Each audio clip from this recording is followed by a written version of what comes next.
আমাদের গ্রামের বাড়ি বরিশাল শহর থেকে দূরে একটা গ্রামে। ঘটনাটি ঘটে 1998 সালের দিকে। আমি তখন এসএসসি পাশ করে সবে কলেজে উঠেছি। একদিন আমি মামার বাড়িতে বেড়াতে যাই। খাওয়া দাওয়া করে সবাই যার যার রুমে গিয়ে শুয়ে পড়ল। শাওন আর আমি একই ঘরে শোবার জন্য প্রস্তুত হচ্ছিলাম। শাওন আমার মামাতো ভাই। আমাদের মামার বাড়ির গ্রামে তখন ভূত প্রেত বলে কিছু একটা ছিল। গ্রামের মানুষ এক এক সময় এক এক রকম পরিস্থিতির সম্মুখীন হতো। শাওন আমাকে বলে, বাইরে একা বের হবি না, আমাকে ডাকবি। আমি হেসে উড়িয়ে দিলাম, বললাম, কেন, ভূতে ধরবে নাকি? খুব সাহসী ছিলাম। ভূত প্রেত বলে কিছুতেই বিশ্বাস ছিল না আমার। যাই হোক, আমি আর শাওন কিছুক্ষণের মধ্যে ঘুমিয়ে পড়লাম। রাত তখন 2:45। হঠাৎ বাথরুমের চাপে আমার ঘুম ভেঙে গেল। তখন চাঁদনি রাত, বাইরে চাঁদের আলোয় দেখা যাচ্ছিল সবকিছু। আমি ভাবলাম শাওনকে ডাকার দরকার নেই, ডিস্টার্ব হবে। নিজে নিজেই দরজা খুলে বের হলাম। গ্রামের বাথরুম একটু দূরেই। যাই হোক, টিউবওয়েল থেকে পানি নিয়ে বাথরুমের উদ্দেশ্যে রওনা দিলাম। বাথরুমে বসে বাচ্চাদের হাসি চিল্লা পাল্লায় যেমন শব্দ হয় তেমন শব্দ শুনতে পেলাম। ভাবলাম হয়তো আমার মনের ভুল। বাথরুম থেকে বের হয়ে হঠাৎ খেয়াল করলাম পাশের একটি মাঠে অনেকগুলো ছোট ছোট ছেলে মেয়ে দৌড়াদৌড়ি করছে। আমি খেয়াল করলাম তাদের মধ্যে একজন শাওনের ছোট ভাই সোহান। কিছু না ভেবে আমি কাছে যেতে থাকলাম। কাছাকাছি পৌঁছে আমি ডাক দিলাম, সোহান, এই সোহান, ভাইয়া বাসায় চলো, এখানে কি করো? সে আমাকে দেখে দৌড়ে একটা পুকুরের পাড়ের দিকে চলে গেল। আমিও দৌড়ে গেলাম। সে যেন ছোপের দিকে কোথাও গিয়ে উধাও হয়ে গেল। আমি কিছু বুঝে উঠতে পারিনি কি হলো। আমি তাকে খোঁজার জন্য হাঁটতে লাগলাম। অবাক করা বিষয়, একবারও মনে পড়েনি তখন রাত প্রায় 3টা বাজে। আমি এদিক ওদিক তাকাতেই খেয়াল করলাম পুকুরের পাড়ে একটা লোক বসে কি যেন খাচ্ছে। তার গায়ে ছিল সাদা পোশাক, মাথা থেকে পা পর্যন্ত। কাছে গিয়ে জিজ্ঞেস করলাম, কে ভাই? সে কোনো উত্তর দিল না। আবার জিজ্ঞাসা করলাম, কে ভাই আপনি? এখানে বসে কি খাচ্ছেন? সে বলল, আমি পুকুর থেকে মাছ ধরে খাচ্ছি, তুমি চলে যাও, আমাকে ডিস্টার্ব করো না, তোমার সমস্যা হবে। আমি তাকে বললাম, আমি ভয় পাই না, তোমার মুখ দেখাও। লোকটা এবার রাগের স্বরে বলল, তোমাকে চলে যেতে বলছি না, যাও, তা না হলে তোমার বিপদ হবে। আমি হাল ছাড়তে রাজি নই। কাছে গিয়ে পেছন থেকে তার কাঁধে হাত রাখতে চমকে উঠলাম। বরফের মতো ঠান্ডা কিছুতে আমি হাত রেখেছি। সে এবার পেছন ফিরল। কেমন যেন একটা হুঙ্কার দিয়ে আমার দিকে তাকাতেই দেখলাম চোখ দুটো বড় বড় এবং আগুনের মতো জল করছে। আমি দৌড়ে পালানোর চেষ্টা করে ব্যর্থ হলাম। মনে হলো সে আমার পা তার বরফের মতো হাত দিয়ে ধরে রেখেছে। আমি পড়ে গেলাম। দেখলাম অনেক লম্বা একটা অদ্ভুত লোক আমার দিকে আসছে। আমার অনেক কাছাকাছি আসতেই আমি নিজেকে আর ঠিক রাখতে পারিনি, অজ্ঞান হয়ে যাই। ঘটনা এখানেই শেষ হতে পারত, কিন্তু যখন আমার জ্ঞান ফিরল, নিজেকে আবিষ্কার করি পরিত্যক্ত একটা লবণ কারখানায়। আমার চারিদিকে অন্ধকার।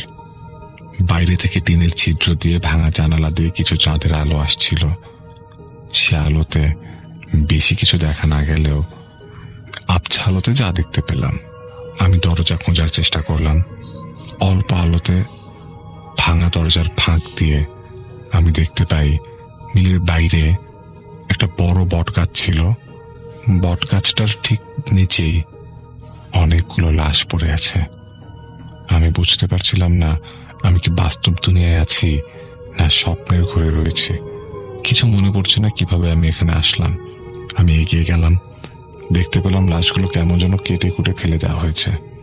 আমার ভয় করছিল কিনা বলতে পারবো না, হয়তো অতিরিক্ত ভয়ে আমার এরকম ভ্রম হয়েছিল। খেয়াল করলাম লাশগুলোর মধ্যে একটা লাশ আমার অনেক পরিচিত। লাশটা আমার ছোট ভাই সোহানের, যার পেছন পেছন আমি গিয়েছিলাম। দেখলাম সোহান রক্তমাখা শরীর নিয়ে পড়ে আছে, তখনও বেঁচে আছে। মনে হচ্ছে সে চোখ দিয়ে ইশারা করে আমাকে কিছু বলতে চায়। আমি তার কাছে গেলাম। দেখতে পেলাম হাত নেড়ে আমাকে বট গাছটার দিকে কিছু দেখালো। দেখলাম সেই লোকটা যে পুকুর পাড়ে বসে মাছ খাচ্ছিল, তার হাতে অনেক ধারালো বড় একটা ছুরি। আমার দিকে রক্তাক্ত চোখ দিয়ে তাকিয়ে বলছে, তোকে বলেছিলাম না তোর বড় ক্ষতি হবে। আমি দৌড়ে কি কিছু একটা জিনিসের সাথে ধাক্কা খেলাম এবং পড়ে গেলাম, আর কিছু মনে নেই। তৃতীয়বার যখন জ্ঞান ফিরে এলো, চোখ খুলে মনে করলাম আবারও কিছু ঘটবে, কিন্তু না, আর কিছু ঘটেনি। খেয়াল করলাম আমি একটা ঘরের মধ্যে শুয়ে আছি, গা আগুনে পুড়ে যাচ্ছে। ফজরের নামাজ পড়তে যাওয়ার সময় আমার এক নানা সেই মাঠের মধ্যে আমাকে অজ্ঞান অবস্থায় পান। আমি নানাকে সব খুলে বলেছিলাম। পরদিন হাসপাতালে ভর্তি করা হয় আমাকে, এবং সেই দিন নাকি আমার সেই ছোট মামাতো ভাই সোহান স্কুল থেকে ফেরার পথে ট্রাক চাপা পড়ে মারা যায়। আমি হাসপাতালে ছিলাম, এজন্য আমাকে কেউ জানায়নি। প্রায় 20 দিন হাসপাতালে ছিলাম আমি। সেদিন থেকে আর কোনোদিন মামা বাড়ি যাওয়া হয়নি। এই ছিল ঘটনা।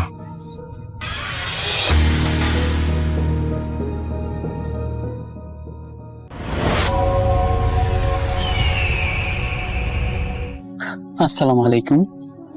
রাসেল ভাই, আমি সুজন, খুলনা বিভাগের বাগেরহাট জেলা থেকে বলছি, এবং আমি বর্তমানে একটি ঔষধের ফার্মেসিতে কর্মরত অবস্থায় আছি। রাসেল ভাই, ঘটনাটি ঘটে 2007-08 সালের দিকে আর কি, এবং ঘটনাটি ঘটে আমার দাদা বাড়িতে। তখন আমাদের জয়েন্ট ফ্যামিলি ছিল। আমার দাদার বাড়িতে আমরা একসাথে সবাই আর কি থাকতাম। পরবর্তীতে আমরা ওখানে আর থাকা হয় না, ওইখান থেকে আমরা সরে গিয়ে অন্য একটি গ্রামে গিয়ে বাড়ি করেছি আর কি। তো ওই গ্রামের আমার দাদা বাড়ির একটি ঘটনা আমি আজকে শেয়ার করতে চলেছি।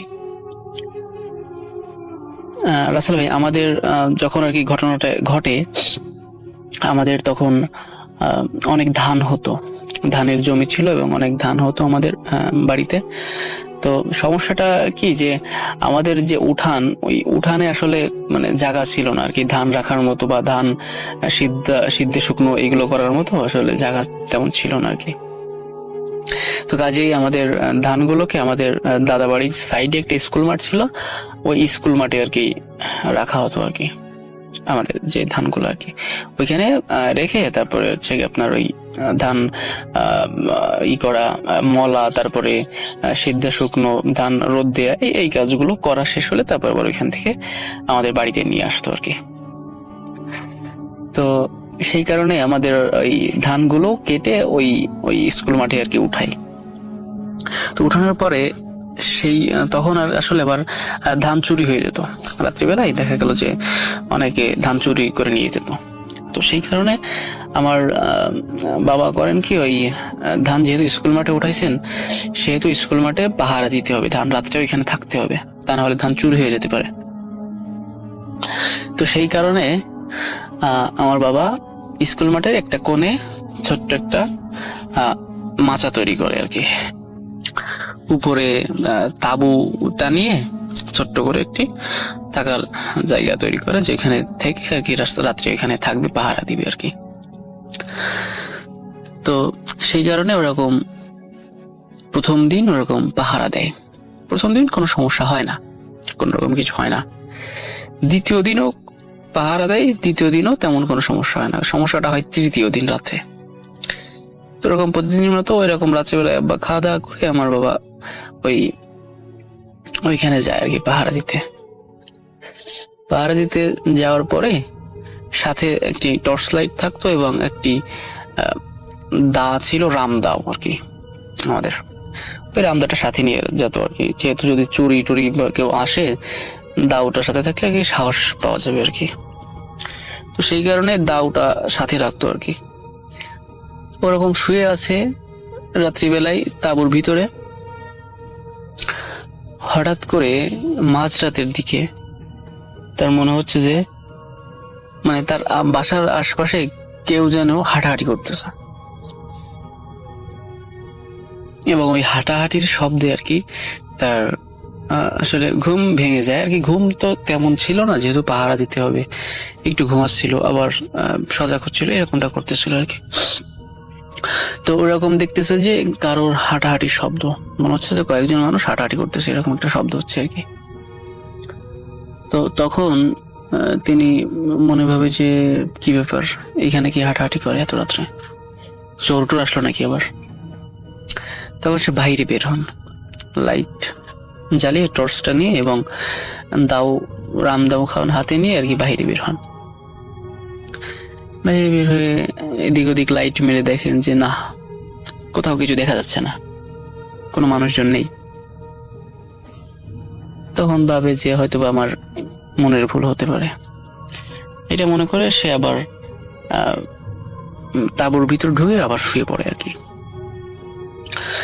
শুয়ে পড়ার কিছুক্ষণ পরে, প্রায় 10-15 মিনিট পরে উনি আবার লক্ষ্য করেন যে কেউ হাঁটাহাঁটি করতেছে এরকম, এবং ফিসফিস করে কথা বলতেছে এরকমটা মনে হচ্ছে যে কেউ যেন ফিসফিস করে কিছু একটা বলতেছে, কিন্তু কি বলতেছে এই কথাগুলো আসলে বোঝা যাচ্ছে না।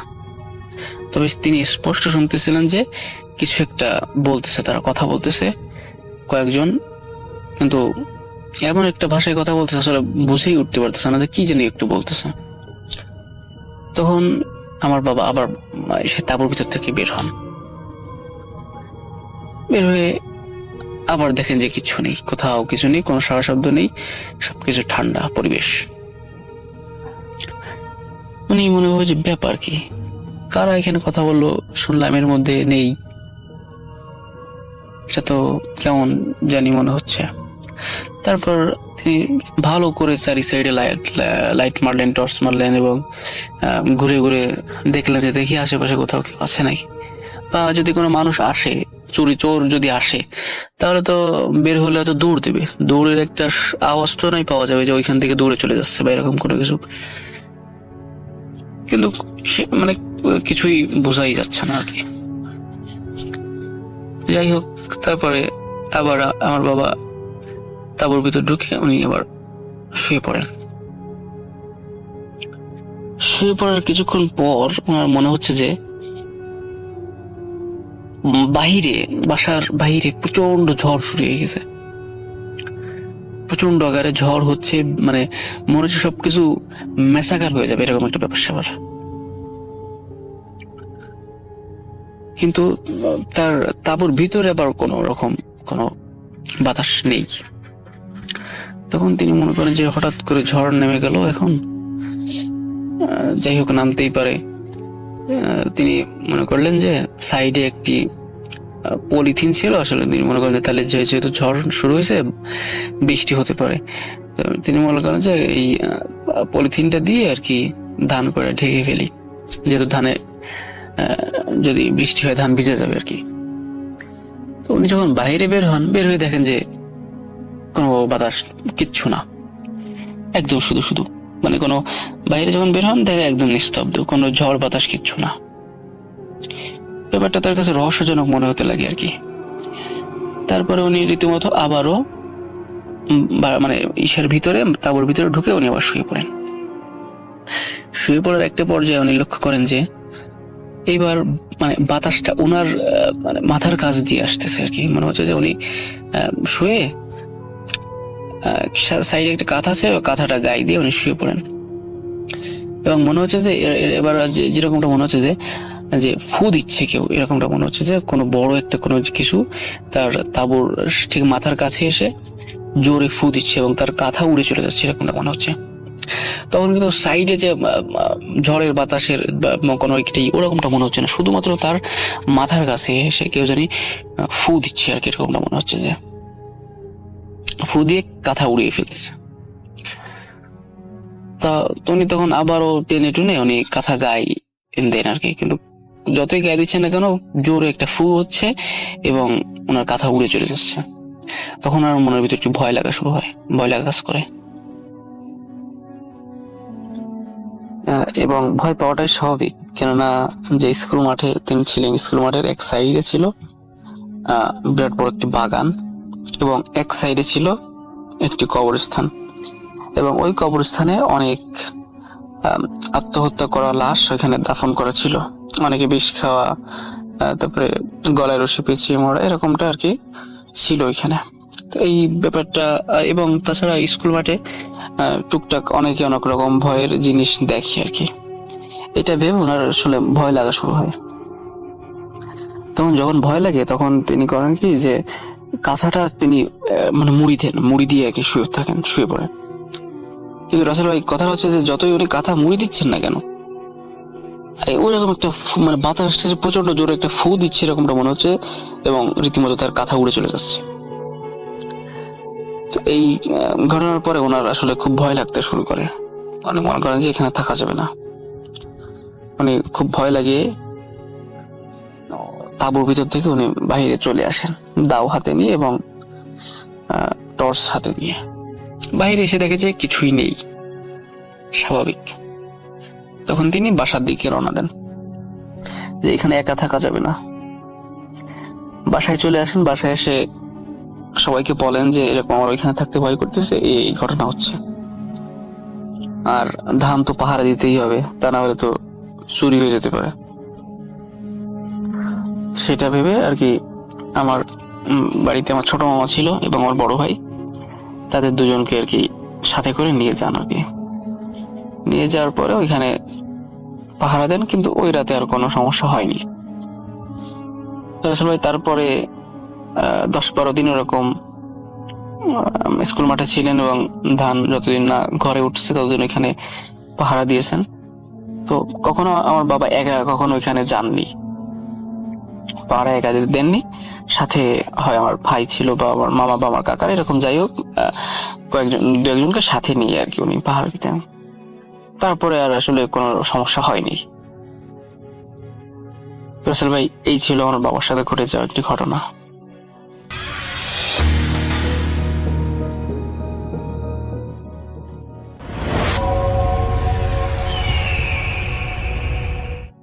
আসসালামু আলাইকুম। তাদের সবাইকে সাদর আমন্ত্রণ জানাচ্ছি। আমি আহমেদ বাবু। আশা করি সবাই ভালো আছেন। আজ এই ঘটনাটি আমাদের কাছে শেয়ার করেছেন ফখরুল টঙ্গী থেকে। ফখরুল তার ছোট মামার জীবনের একটি ঘটনা আমাদের কাছে শেয়ার করেছেন এবং তিনি আমাকে রিকোয়েস্ট করেছেন আমি যেন ঘটনাটা আমার মতো করে আপনাদের কাছে প্রেজেন্ট করি। তা আমি চলে যাব ফখরুলের ঘটনায়। ফখরুলের ছোট মামা তিনি পেশায় ছিলেন একজন ফল ব্যবসায়ী। তাদের যে গ্রামের বাজার, সেখানে একটা ফলের দোকান ছিল। তো সেখানে যেটা হতো যে যেই ফলটা বেশি চলে সেটাই রাখতে হতো। তো তিনি মোটামুটি ব্যস্ত থাকতেন, এগুলো নিয়ে মোটামুটি বেশ দৌড়ের উপর থাকতেন সারাদিন, তার ব্যবসা যাতে চালু থাকে। আর তিনি বেশ ইয়াং, ফল মোটামুটি ভালোই বিক্রি হতো। তো তারপরে তিনি তার কাজকর্ম শেষ করে বাজার যখন গুটিয়ে ফেলতে হইতো, রাত ধরেন 8টা-9টা বাজে, 2000 সালে পরের ঘটনা, তো তখন দেখা যেত মানে বাজার স্লো হয়ে গেছে। তিনি তাড়াতাড়ি গুটায় নিয়ে তিনি তার বন্ধুদের কাছে যেতেন এবং সেখানে গিয়ে তারা ক্যারাম বোর্ড খেলতেন গ্রামের বাজারে। ক্যারাম খেলে বেশ রাত করে বাড়ি ফিরতেন ফখরুলের মামা।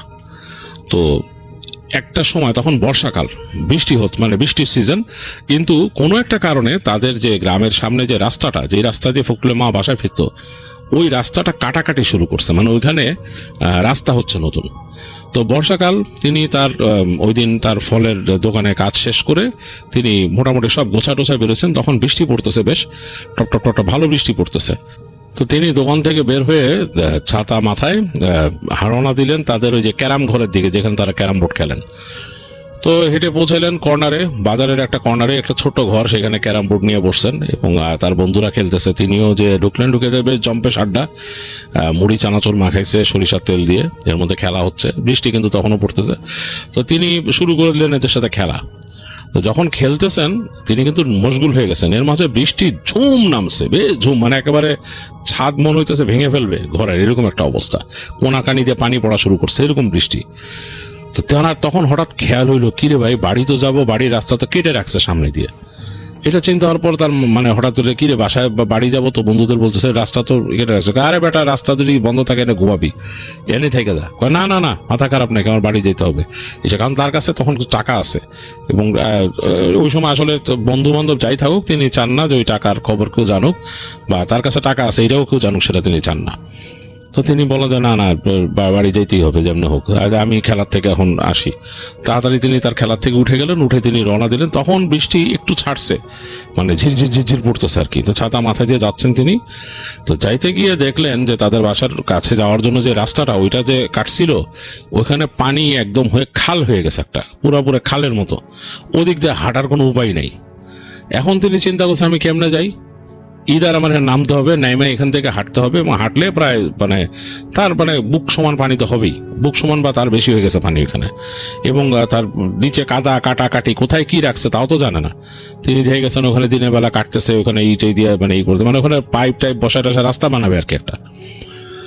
তো তিনি মানে একেবারে দিশেহারা হয়ে গেলেন ওইরকম। এদিকে রাতের বেলা তো বৃষ্টি হচ্ছে, এর মধ্যে ঘুরঘুরটি অন্ধকার, মাঝে মাঝে বিজলি চমকায় দূরে, সেটার আলোতে একটু দেখা যায় পানির মধ্যে বৃষ্টি পড়তেছে। তো তিনি একেবারে দিশেহারা, চিন্তা করছেন কেমনে যাবেন তিনি বাসায়। তো তার মাথায় তখন একটাই আসলো যে হ্যাঁ, এদিক থেকে যাওয়া যাওয়ার একটা রাস্তা আছে ঘুরে, মানে তাকে যেতে হবে আবার বাজারের দিক দিয়ে, পিছন দিয়ে হেঁটে গিয়ে খোলা একটা আছে, মানে ফসলের মাঠ আর ক্ষেত আছে, ওইটার পাশ দিয়ে হেঁটে যাবে। তো ওই জায়গাটা একটু উঁচা, ওখানে পানি সাধারণত জমে না, খেতে জমে, অন্য কোথাও জমে না, আর একটা খাল আছে। তো এখন ওই খালটা পার হতে হবে, ওখানে একটা সাঁকো দিয়ে রাখা খালটা, এবং বেশ ভালো, কিন্তু এখন বৃষ্টি যেহেতু হয়েছে ভালো স্রোত আছে খালে, কিন্তু ওই খালের বদনামও আছে। তো ওই যে সেই খালের মধ্যে নাকি মানে মানুষজন ভয় পায়, খারাপ জিনিস থাকে, এটা তিনি শুনছেন, এবং খালের বদনাম আছে, ভয় পান তিনি। তো তিনি এটা শুনছেন যে ওইখান দিয়ে ওই সাঁকো দিয়ে পার হওয়াটাই একমাত্র উপায়, এখানে নামলে তার এই বুক সমান পানিতে যেতে হবে। আর ওই খালের ভূতের ভয়টা এটাও তার মাথার মধ্যে রাখছেন তিনি, চিন্তা করে তার হাঁটা দিলেন লাস্টে ওদিক দিয়েই যাবেন তিনি। তো হাঁটতে হাঁটতে পুরা এই বাজারের এই রাস্তা ক্রস করলেন, নেমে গেলেন যে এমনি রাস্তায়, এই পাশে দুই পাশে ধুধু ক্ষেত, মাঝখানে রাস্তা দিয়ে হেঁটে যাচ্ছেন, এবং তার কাছে একটু অন্যরকম লাগতেছে, বেশ বাতাস আসতেছে, বাতাসের সাথে বৃষ্টির হ্যাচলা মানে শরীরে লাগতেছে। তিনি পাঞ্জাবি পরছিলেন, পাঞ্জাবি ভিজে গেছে হাতের কাছে, পুরো এরকম একটা অবস্থা। চিন্তা করতেছেন যে কোমরের মধ্যে টাকা রাখছেন তিনি, এরকম একটা বেল্ট ছিল, বেল্ট দিয়ে আটকা রাখছেন। চিন্তা করতেছেন এই টাকা যদি আবার ভিজে যায় কি করার আছে। তো এগুলো চিন্তা করতে করতে এক সময় তিনি এসে পৌঁছালেন যে এই খালের পাড় ধরে হাঁটার রাস্তায়। তখন হাঁটতে হাঁটতে হাঁটতে চিন্তা করছেন সাঁকো কি আছে, অনেকদিন তো তিনি আসেন না এখানে, সাঁকো না থাকলে তো আরেক বিপদে পড়বেন। এই চিন্তা করতে করতে হেঁটে চলতেছেন সামনে। আর এই যে আকাশে মাঝে মাঝে বিজলি চমকাচ্ছে, সেটা একটু আলো হইতেছে, তার সাথে কিন্তু আলাদা কোনো লাইটও নাই, কিচ্ছু নাই, মানে এরকম অবস্থা।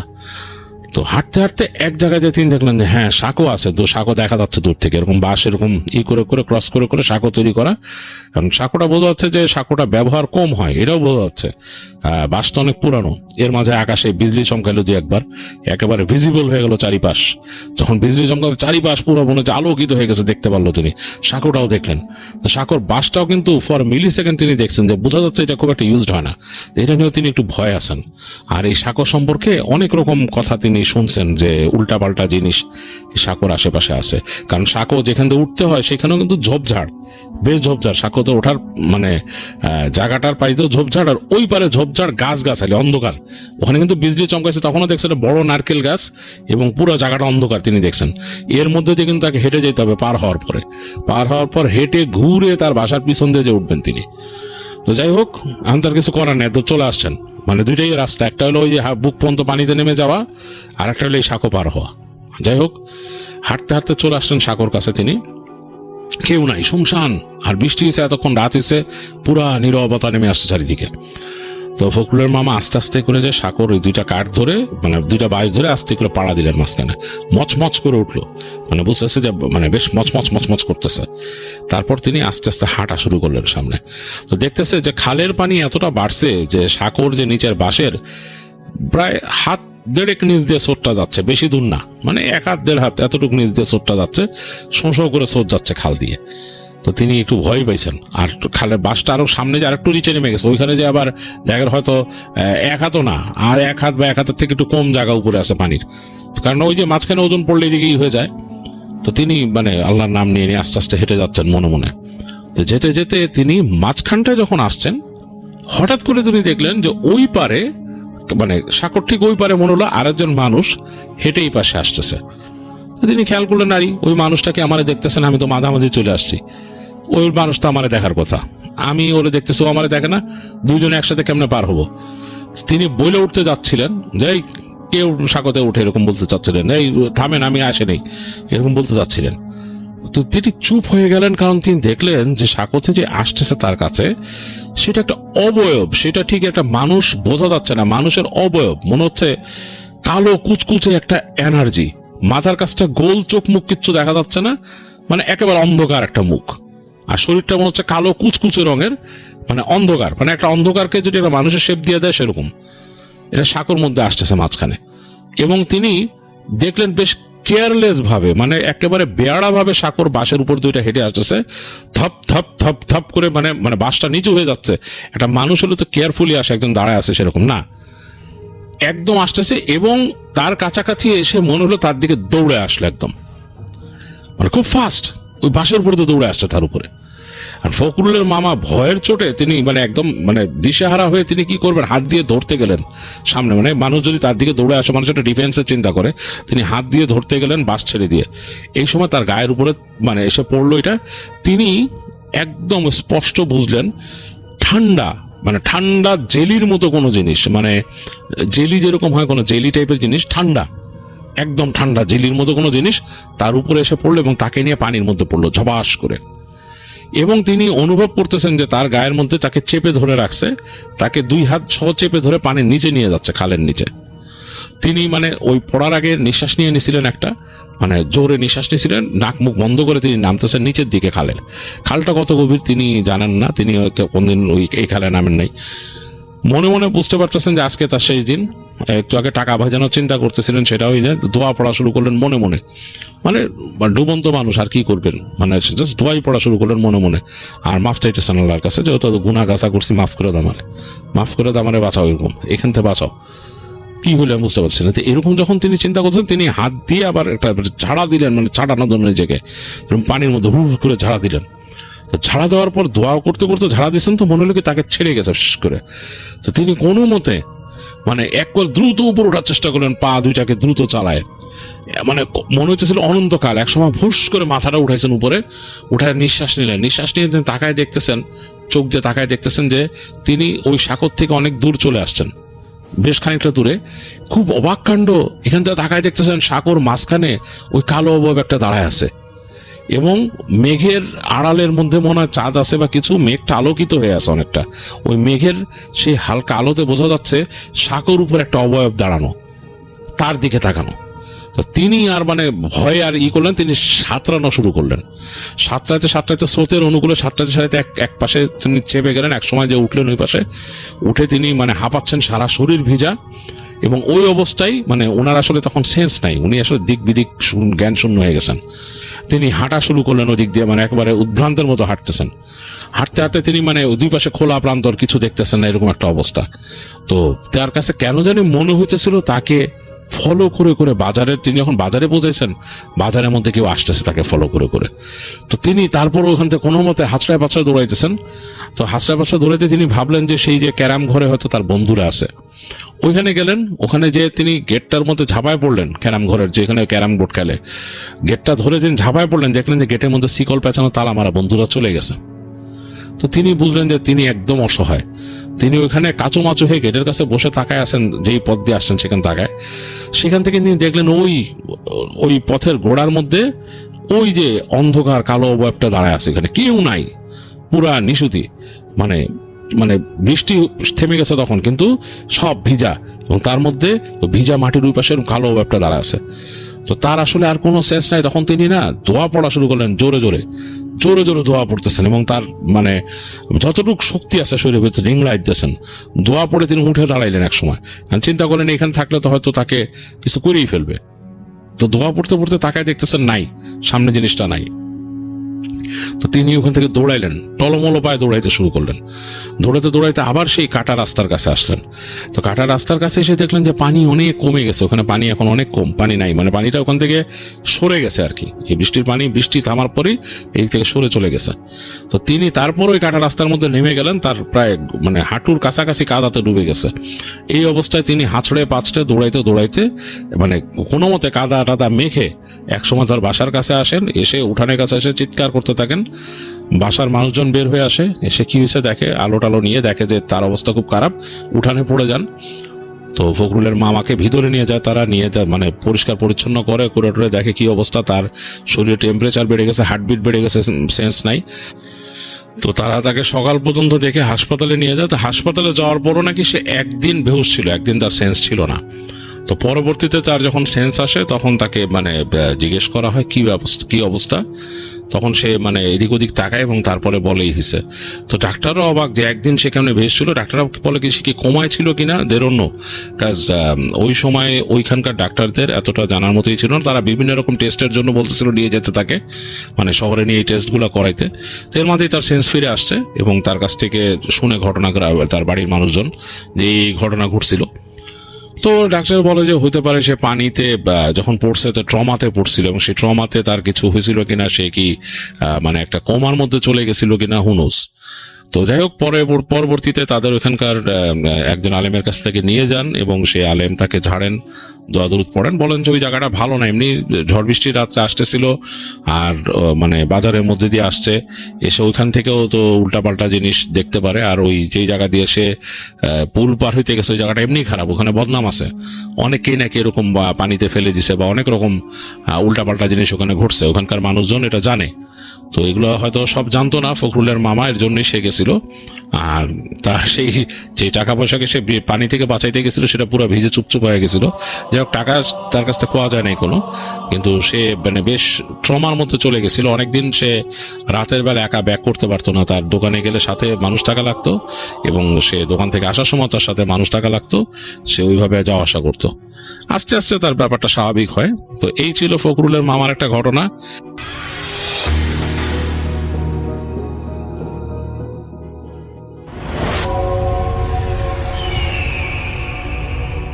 প্রিয় লিসেনার্স, আসসালামু আলাইকুম। আমি আফনান, আশা করি সবাই ভালো আছেন, সুস্থ আছেন। এখন যে ঘটনাটি আপনাদের সাথে শেয়ার করব, এই ঘটনাটি আমাদেরকে যিনি পাঠিয়েছেন তার নাম মোহাম্মদ সাইফুল ইসলাম শাহীন।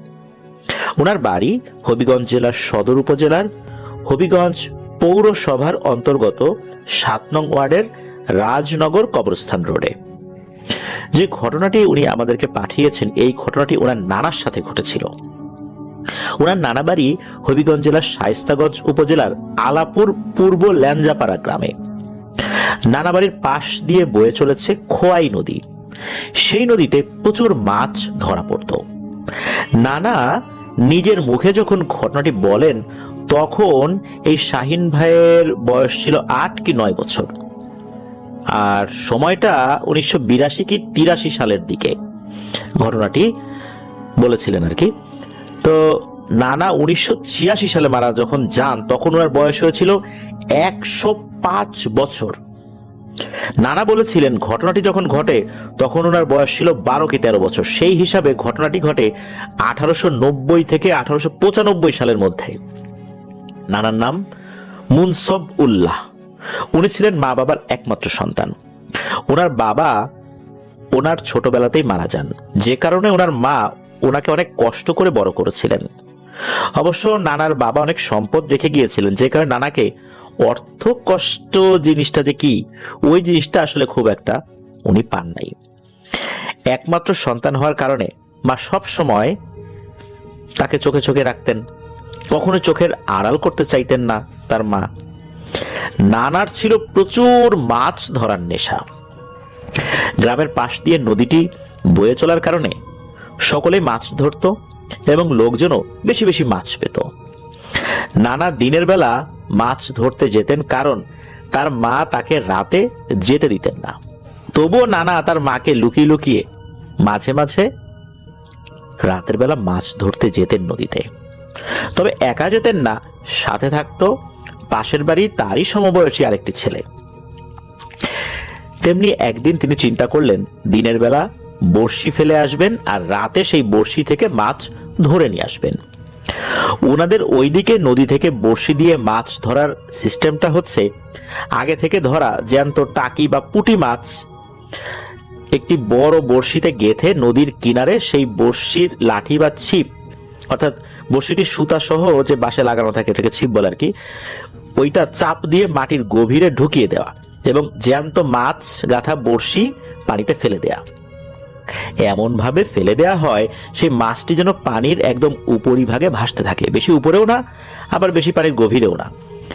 মাছটিকে পানির ছুঁই ছুঁই অবস্থায় রাখা হয়। এতে করে মাছটি মারা যায় না ঠিক, তবে মাছটি বড়শি থেকে ছোটার জন্য চেষ্টা করতে থাকে, ফলে মাছটি অনেক বেশি ছোটাছুটি করে আর অন্যান্য বড় মাছ সেটা দেখে আকর্ষিত হয়। বড় মাছগুলো যখন সেই মাছটি শিকার করার জন্য এগিয়ে আসে এবং গিলে খায়, তখন ওই বড় মাছটা বড়শিতে আটকে যায়। নানা কি করলেন, সেদিন বিকেলবেলা এভাবেই কয়েকটি বড়শি নদীতে ফেলে আসার চিন্তা করলেন। রাতে গিয়ে সেই বড়শি থেকে মাছ নিয়ে আসবেন। নদীতে ওই সময় প্রচুর মাছ পাওয়া যেত। পরিবার যথেষ্ট সচ্ছল ছিল, তাই শুধু শখ বা নেশার বশে মাছ ধরতেন। যদিও তার মা তাকে নিষেধ করতেন, কিন্তু তিনি এই বিষয়ে কোনো কথা কানেই তুলতেন না। তবে রাতে একদমই একা যেতে দিতেন না তার মা। এখন কথা হচ্ছে, তিনি তো বড়শি ফেলে এসেছেন ঠিকই, কিন্তু সমস্যা হলো রাতে বের হবেন কিভাবে? রাতে তো ওনার মা ওনাকে একা বের হতে দিবেন না। আর এদিকে উনি যে বড়শি ফেলে এসেছেন সেটা কিন্তু তার মাকে আবার বলেন নাই, তাই মিথ্যার আশ্রয় নিলেন। মাকে বললেন আজকের বাড়িতে থাকবেন। মা যখন কারণ জিজ্ঞেস করলেন তখন বললেন আজ ওদের বাড়ির লোকজন নাকি অন্য জায়গায় বেড়াতে গেছে। তো পাশের বাড়ির ছেলেটিকে আগে থেকে শিখিয়ে পড়িয়ে নিয়ে এসেছেন যে মা যদি জিজ্ঞেস করে তুমি কিন্তু এটাই বলবা, মা বললে এই জবাব দিবা, এরকম আর কি শিখাই নিয়ে আসছে কি। ছেলেটা বলল, মানে তার মায়ের কাছে এসে, মানে নানার মায়ের কাছে এসে বলতেছে যে তাদের বাড়িতে কেউ নাই, বাড়িতে থাকতে দিতে হবে নানাকে। এখন গ্রামে যদি কোনো লোক বিপদে পড়ে আর একজন লোক এগিয়ে যায়, এটা কিন্তু গ্রামের একটা কালচার। যদিও বা এখন এটা কমে এসেছে, তবে একটা সময় মানুষ কিন্তু নিজের জীবন বিপন্ন করে হলেও অন্যকে বাঁচানোর জন্য এগিয়ে যেত। একটা সময় কিন্তু সেই কালচারটা আমাদের দেশে খুব ভালোভাবেই ছিল। যেহেতু ওই বাড়িতে লোকজন নাই, এই কারণে নানাকে পাঠাতে নানার মা দ্বিতীয়বার আর চিন্তা করেন নাই। তো যাই হোক, নানার মা তো আর না করতে পারলেন না। নানা ওই বাড়িতে ছেলেটার সাথে চলে যায়। অনেকক্ষণ ধরে গল্প করতে করতে ঘুমিয়েও হঠাৎ পরিচিত কারো একটা ডাকে নানার ঘুম ভেঙে যায়। নানা শুনতে পান নদীর পাড় থেকে ওই লোকটা বলছে, এই মুনসব রে, গিয়ে দেখ তোর বড়শিতে অনেক বড় মাছ ধরা পড়ছে রে, নিয়ে আয় তাড়াতাড়ি নিয়ে আয়, অন্য লোক নিয়ে যাবে। এই মুনসব এভাবে ডাকতেছে। একবার নয়, অনেকবার বলেছে। নানা বুঝতে পারলেন তার বড়শিতে মাছ ধরা পড়েছে। ওই লোকটাকে কিন্তু নানা চিনতেন, তাকে খুব ভালো করেই চিনতেন, তার কণ্ঠস্বর পরিচিত। উনি তার নামও বলেছিলেন, তবে শাহিন ভাই অবশ্য সেই নামটা মনে করতে পারেন নাই, যেহেতু অনেকদিন আগে বলেছিলেন। সেই 1982 কি 83 সালের দিকে ঘটনা শুনেছেন, তো আজকের কথা না, বহুদিন আগের কথা, বহুদিন আগে সেই ঘটনাটা শুনছেন আর কি। যাই হোক, তখন তো আর হাতে ঘড়ি ছিল না যে কয়টা বাজে এটা দেখবেন। রাতটি ছিল পূর্ণ পূর্ণিমা, অর্থাৎ পুরোপুরি পূর্ণিমার রাত ছিল। উনি বুঝতে পারেননি সময় কত, তবে ধারণা করা হয় রাত তখন আনুমানিক 2টা বাজে আর কি।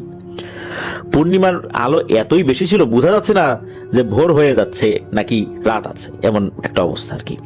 তিনি মনে করেছেন একদম ভোর, তো তাই মনে হয় ওখানে কেউ গেছে, বিশেষ করে পরিচিত লোকটা গেছে আর তাকে ডাকাডাকি করছে আর কি। বয়স কম হলেও নানা কিন্তু মোটামুটি সাহসী ছিলেন। গ্রামের ছেলেরা কিন্তু সাধারণত একটু সাহসী হয়ে থাকে। যেহেতু নদীটি তাদের বাড়ির পাশেই ছিল, 2-3 মিনিট হাঁটলেই ওই খোয়াই নদীর পাড়ে চলে যাওয়া যেত। সেখানে তিনি কাউকে দেখতে পান না, মানে ওই বড়শির ওই দিকটাতে গিয়েছেন, কাউকে দেখেন না। তো নানা ভাবলেন লোকটি হয়তো বা চলে গেছে। তো উনি কি করছেন, ওনার যে বড়শিগুলো আছে ওইখানে, ওই বড়শিগুলো দেখছেন যে কোনটায় মাছ ধরা পড়েছে। বড়শি পরীক্ষা করতে নদীতে নামতে হয় না, পাড় থেকে কিন্তু বোঝা যায়, কিন্তু মাছ তো নাই। একটা একটা করে ধরছেন। সর্বশেষ বড়শির কাছে যখন উনি গিয়েছেন তখন দেখতে পেলেন বিশাল বড় একটা বোয়াল মাছ ধরা পড়েছে। তিনি যখন নদীর পাড় থেকে নদীতে নামতে যাবেন তখন দেখতে পান নদীর পাড়ের কাছে স্বাভাবিক অবস্থায় সাদা কাপড় পরিহিতা একজন বৃদ্ধা মহিলা বসে আছেন। বসে বসে পাঞ্চি বাজছে, মানে এমন ভাবে মুখ নাড়াচ্ছেন, বোঝাই যাচ্ছে যে পাঞ্চি বাজছে। নানা অবশ্য বুঝতে পারছেন না যে এই সময়ে নদীর পাড়ে একজন বৃদ্ধা মহিলা কেন বসে আছেন। হয়তো মাথায় কোনো সমস্যা আছে, এই জন্য এই সময় বসে আছে। এই চিন্তা করে উনি ব্যাপারটা আসলে আমলে নেন। হঠাৎ করেই ওনার আবার মনে পড়ে যে ওনাদের দুঃসম্পর্কের একজন খালা আছে, যার আবার মাথায় কিছুটা সমস্যা আছে। উনি হয়তোবা এখানে আছেন। ওই খালা আবার মাঝে মাঝেই রাতের বেলা হাঁটাহাঁটি করত। তো সেই খালার কথা ওই সময় ওনার মনে আসে যে এটাই হয়তো বা সেই খালা হবে। উনি অনেকটা সম্মোহিত হয়ে পড়েছেন আসলে ওই মহিলাটাকে দেখে। খুব একটা ভালো চিন্তাও করতে পারছেন না যে এত রাত্রেবেলা ওই খালা এখানে কেন আসবেন। হ্যাঁ, রাতের বেলা হাঁটাহাঁটি করতেন, কিন্তু এখন তো আসলে রাত বলে মনে হচ্ছে না, ওই চাঁদের বেশি আলোর কারণে ভোর ভোর বলে মনে হচ্ছে। উনি ওই বৃদ্ধা মহিলার কাছে গিয়ে জিজ্ঞেস করলেন যে, ও খালা, এখানে কি করছো? এই প্রশ্ন করতেই ওই মহিলাটি জবাব না দিয়ে ওখান থেকে উঠে চলে গেল। নানা ভাবলেন যেহেতু ওনার মাথায় সমস্যা আছে, হয়তো বাড়ির দিকে চলে যাচ্ছে। উনি আর কিছু না ভেবে নদীর পানিতে নেমে যেই না মাছটি ধরতে যাবেন, তখনই দেখতে পেলেন ওনার আশেপাশে মাটির অনেক বড় বড় ঢিল দিয়ে কে যেন পানিতে ছুঁড়ে মারছে, কিন্তু আশ্চর্যের বিষয় কোনো ঢিলই ওনার শরীরে পড়ছে না। তিনি চারদিকে তাকিয়ে কিছুই দেখতে না পেয়ে পেছনে ফিরে তাকাতেই যা দেখলেন তা দেখার জন্য উনি মোটেও প্রস্তুত ছিলেন না। তিনি এমন কিছু দেখবেন যা উনি কল্পনাও করেন নাই। উনি দেখতে পেলেন যেদিকে পা দিয়ে উনি নেমেছেন সেই দিকে বিশাল বড় একটা অবয়ব, এর দুই পা দুই দিকে ছড়িয়ে দাঁড়িয়ে আছে। তিনি শুধু পা দুটোই দেখতে পাচ্ছেন, উপরের দিকে তাকিয়ে আর মাথা দেখতে পেলেন না। মানে এটা এত বড় যে উনি শুধু পাই দেখছেন, এটার মাথা যে কোথায় গিয়ে ঠেকেছে এটা দেখা যাচ্ছে না। নানা ভাবলেন শেষ, আজকে আমি শেষ। ছোট মানুষ, বয়স আর কত, 13-14 বছর বা 12-13 বছর এরকম বয়স আর কি তার। তো এই জিনিসটা এমন ভাবে পথ আড়াল করে দাঁড়িয়ে আছে যে যেতে চাইলে সেই দুই পায়ের ফাঁকা দিয়েই যেতে হবে। এই বিশাল অবয়বটা চাচ্ছে যে নানা যেন মাছ নিয়ে এই জিনিসটার পায়ের ফাঁকা দিয়ে যান, আর তখন নানাকে চাপ দিয়ে মেরে ফেলে ওই জিনিসটা মাছ নিয়ে চলে যেতে পারে। নানা ছোট মানুষ হলেও কিন্তু এমন বিপদের সময় আল্লাহর রহমতে তার জ্ঞান কিন্তু একেবারে লোপ পায় নাই। উনি বুঝতে পারলেন এই বিশাল দেহিটা যদি নিজেই পারতো তাহলে নিজেই তো বড়শি থেকে মাছটা খুলে নিয়ে চলে যেত। সেটা পারেনি বলেই এখন তাকে ধোকা দিয়ে ঘুম থেকে তুলে নিয়ে আসছে, আর এরকম আতঙ্ক সৃষ্টি করে মাছটা এখন নিয়ে নেবে। নানা মনে মনে যা দোয়া দরুদ জানেন পড়তে লাগলেন, আর ভাবতে লাগলেন যে এই জিনিসের হাত থেকে এখন বাঁচা যায় কিভাবে। তিনি চারদিকে তাকিয়ে দেখতে পেলেন অন্যদিকে নদীর পার কিছুটা খাড়া, তাই সেই দিক থেকে যদি ওঠার চেষ্টা করা হয় তাহলে এটা ভালো হয়, কিন্তু ওই দিক থেকে ওঠা কিন্তু খুবই কষ্টকর একটা ব্যাপার। যে দিক দিয়ে উনি নেমেছেন সেই দিকটা থেকে উপর দিকে ওঠা তুলনামূলক সহজ, কারণ লোকজন এদিক দিয়ে সবসময় ওঠানামা করে, কিন্তু সেদিকেই তো ওই বিশাল মূর্তিটা দাঁড়িয়ে আছে, সেদিকে তো যাওয়া যাবে না, গেলে তো নিশ্চিত মৃত্যু। কি করবেন ভাবতেই মনস্থির করলেন যত যাই হোক বড়শি থেকে মাছ উনি খুলবেন না। তিনি বড়শির লাঠি সহ মাছটা টেনে নিয়ে যাবেন। আর এই সিদ্ধান্তই নানার জীবনে অন্যতম একটা সেরা সিদ্ধান্ত ছিল। তিনি আল্লাহর নাম নিয়ে ওই বড়শি যে ছিপ, ওই ছিপটা হাতে নিয়ে মাছটাকে টেনে উপরে তুলে ফেলেছেন। অমনি মনে হলো চারদিকে বিশাল তুফান শুরু হয়েছে, মনে হচ্ছে চারদিকে ভেঙে চুরে যাচ্ছে। যতই ভয় ভীতি দেখাচ্ছে না কেন, নানা কিন্তু ওই বড়শি হাত থেকে ছাড়ে না, আর ওই জিনিসটা বড়শি থেকে মাছ নেয়ার চেষ্টাও কিন্তু করছে না, কিন্তু পিছন থেকে ভয়ভীতি দেখাচ্ছে। এদিকে আর একটা সমস্যা হলো, সেটা হলো যে এই মাছটা এত বড় যে এটা আসলে টেনে নিয়ে যাওয়াটা ওনার জন্য কষ্টই। তবু বাঁচার তাগিদে উনি সর্বশক্তি দিয়ে বড়শিটা উনি টেনে নিয়ে যাওয়া শুরু করলেন। অবশ্য পানি থেকে ওই মাছটাকে তুলতে গিয়ে কিন্তু বেশ বেগ পেতে হয়েছিল, কারণ বড় একটা বোয়াল মাছ ছিল সেটা। আর পানিতে যদি বোয়াল মাছ থাকে এটা শক্তি কিন্তু সে পরিপূর্ণভাবে দেখাতে পারে, ডাঙায় উঠলে তো মাছ ওইভাবে শক্তি দেখাতে পারে না, কিন্তু পানিতে থাকলে অনেক শক্তি দেখাতে পারে। শুধু তাই না, অনেক সময় দেখা যায় বড় আকৃতির কোনো মাছ লেজ দিয়ে চোখে আঘাত করে কিন্তু চোখের মারাত্মক ক্ষতি করে ফেলতে পারে, চোখ অন্ধ হয়ে গেছে, এমনকি মাছের লেজের আঘাতে চোখ ভেতর থেকে খুলে বাইরে পড়ে গেছে, এমন ঘটনাও কিন্তু ঘটেছে। এজন্য এই বিষয়গুলো কিন্তু খুব সতর্ক থাকা লাগে যারা মাছ ধরে আর কি। উনি তো আর বোয়াল মাছটার কোলে নেন নাই, ওই বড়শির সাথেই লাগানো। আর এই ধরনের বড় মাছগুলো টোপগুলো একদম গিলে ফেলে, যার কারণে এটা যদি একবার কোনো টোপ গিলে ফেলে এগুলো আর ছুটতে পারে না। নানা তো অনেক কষ্টে তুলেছেন, তারপরে যাওয়া শুরু করেছেন পেছন থেকে। তো এই ধরনের আন্দোলন হচ্ছে, শব্দ হচ্ছে, ঘূর্ণিঝড়ের মতো শব্দ হচ্ছে। উনি যখন ওই ওঠা শুরু করেছিলেন, উনি কি করেছিলেন, ওই মূর্তিটার পায়ের দিকটাতে না গিয়ে ওই খাড়াপাড়ের দিকেই হাঁটা শুরু করেছিলেন, কারণ ওই সোজা তো আসলে যাওয়া যাবে না। উনি যে কি করছেন না কি করছেন এই বিষয়টা নিয়ে খুব একটা চিন্তা করতে পারছেন না। ওনার শুধু মাথায় একটাই চিন্তা, এই ভয়ঙ্কর জিনিসের হাত থেকে বাঁচতে হবে। উনি অনেক কষ্টে কোনো মতে নদীর পাড়ে উঠেছেন ওই মাছটা নিয়েই, এরপর বাড়ির উদ্দেশ্যে রওনা দিয়েছেন। এদিকে বড়শির যে ছিপটা বা লাঠিটা, এটা উনি কাঁধে চেপে ধরে হাঁটছেন, আর বড়শি সহ মাছটি মাটিতে ছেঁচড়িয়ে নিয়ে যাচ্ছেন। উনি এটাও ভয় পাচ্ছিলেন যে এখন যদি কোনো কারণে ওই মাছের যে ওয়েট বা ওজন, এটার কারণে যদি বড়শির সুতা ছিঁড়ে যায় তাহলে তো হবে আর এক বিপদ, না জানি তখন কোন বিপদ নেমে আসে। তো যাই হোক, উনি তো চলছেন, ওইটা নিয়ে চলছেন, পেছন দিকে কিন্তু তাকাচ্ছেন না, উনি সামনের দিকে তাকাচ্ছেন, সামনের দিকে তাকিয়ে চলছেন। ওনার বাড়ি থেকে কিন্তু নদীর দূরত্ব মাত্র 2 থেকে 3 মিনিটের পায়ে হাঁটা রাস্তা। তো উনি যে এই যে আস্তে আস্তে বাড়ির দিকে যাচ্ছেন, মাছটাকেও ছেঁচড়িয়ে নিয়ে যাচ্ছেন, বাড়িতে তো উনি আসতে পারতেছেন না, অনেকক্ষণ হয়ে গেছে। পেছনে শা শা শব্দ হচ্ছে, ঘূর্ণিঝড়ের মতো শব্দ হচ্ছে, মনে হচ্ছে সবকিছু ভেঙে চুরে চুরমার হয়ে যাচ্ছে। তবু উনি পেছন দিকে তাকান নাই। অবশেষে উনি বাড়িতে এসে পৌঁছে গেলেন এবং ঘরের বারান্দায় এসে জোরে শুধু মা বলে একটা চিৎকার দিয়েছেন, এরপর ধপাস করে পড়ে জ্ঞান হারান। এদিকে নানা তো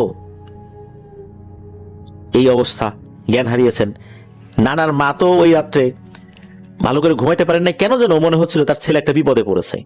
মায়ের মন তো সবসময় একটা উত্তেজনা কাজ করত, এই জন্য ওই মা বলে ডাক দেওয়ার সাথে সাথে উনি বের হয়ে চলে এসেছিলেন।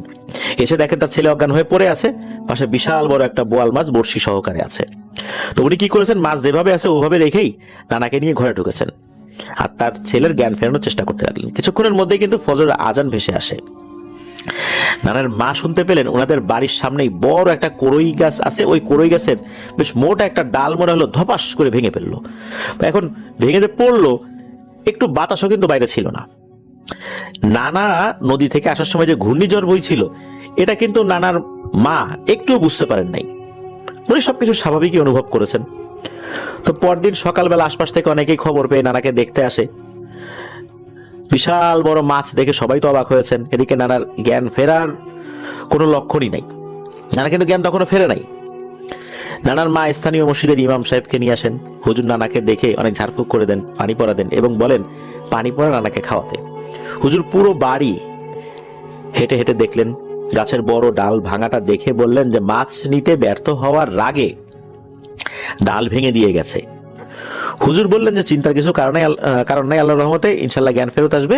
হুজুর পুরো বাড়িটা দোয়া দুরুদ পড়ে রুকিয়া করে বন্ধ করে দিয়ে যান। যাওয়ার সময় বলে যান যেহেতু ওই মাছটির প্রতি জিনটির লোভ ছিল, সেহেতু কোনো অবস্থাতেই যেন এই মাছটি নানাকে না খাওয়ানো হয়, মাছটি যেন কেটে পুরো গ্রামের মানুষের মধ্যে বন্টন করে দেওয়া হয়। সেটাই করা হয়। নানার মা ওই মাছটি কেটে টুকরো করে গ্রামের প্রত্যেকটা বাড়িতেই যতটুকু হয় আর কি সেটা বন্টন করে দিয়েছিলেন। 3 দিন পর নানার জ্ঞান ফেরত আসে। হুজুরকে আবার খবর পাঠানো যখন হয়েছে, তিনি এসেছেন, তখন নানা সবকিছু খুলে বলেন। হুজুর আবারও ঝাড়ফুঁক করে দেন এবং বলে দেন যে আল্লাহর রহমতে এখন কোনো সমস্যা নাই, তুমি ঠিক আছো। তবে হুজুর বলেছিলেন যে নানা যেই অবস্থায় ছিলেন ওই অবস্থা থেকে কারো পক্ষে বেঁচে ফেরা অনেকটাই কঠিন। আল্লাহর অশেষ রহমত আর মায়ের দোয়া ছিল বলেই এই যাত্রায় বেঁচে ফিরতে পেরেছিলেন। হুজুর বলেন যে জিনটি নানার ক্ষতি করতে পারত, তবে একটা কারণে ক্ষতি করতে পারে না, সেটা হলো ওই বড়শির লাঠিটা নানা হাতছাড়া করেননি বলে তার কোনো ক্ষতি করতে পারেনি। ওই বড়শির ছিপ বা লাঠিটা ধরে রাখার কারণে জিনটি নানার কাছে ঘেঁষতে পারেনি। অনেক চেষ্টা করেছে এটিকে বারবার হাতছাড়া করতে, কিন্তু পারেনি। যদি একবার হাতছাড়া হতো তাহলে নানাকে মেরে ফেলতো। হুজুর বলেছিলেন জিনদের নাকি এই বড়শির ছিপ বা লাঠির ক্ষেত্রে কিছু সীমাবদ্ধতা রয়েছে। কেউ যদি ইচ্ছা করে বড়শি থেকে মাছ খুলে না দেয় তাহলে নাকি জিনদের সেই ক্ষমতা নেই যে বড়শি থেকে মাছ খুলে খাবে, সে যত বড় শক্তিশালী জিনই হোক না কেন। এমনটাই হুজুর বলেছিলেন। এরপর হুজুর চলে যান। নানা পুরোপুরি সুস্থ হতে প্রায় 1 মাস সময় নিয়েছিলেন। আল্লাহর রহমতে 1 মাস পর নানা পরিপূর্ণভাবে আগের মতো সুস্থ হয়ে যান। এরপর অবশ্য উনি রাতের বেলা কখনো মাছ ধরেন নাই। পরবর্তীতে জিন সংক্রান্ত কোনো সমস্যাও নানার সাথে হয়নি আল্লাহর রহমতে। 1986 সালে 105 বছর বয়সে নানা স্বাভাবিকভাবেই মারা গিয়েছিলেন। প্রিয় লিসেনার্স, এটি ছিল ঘটনা।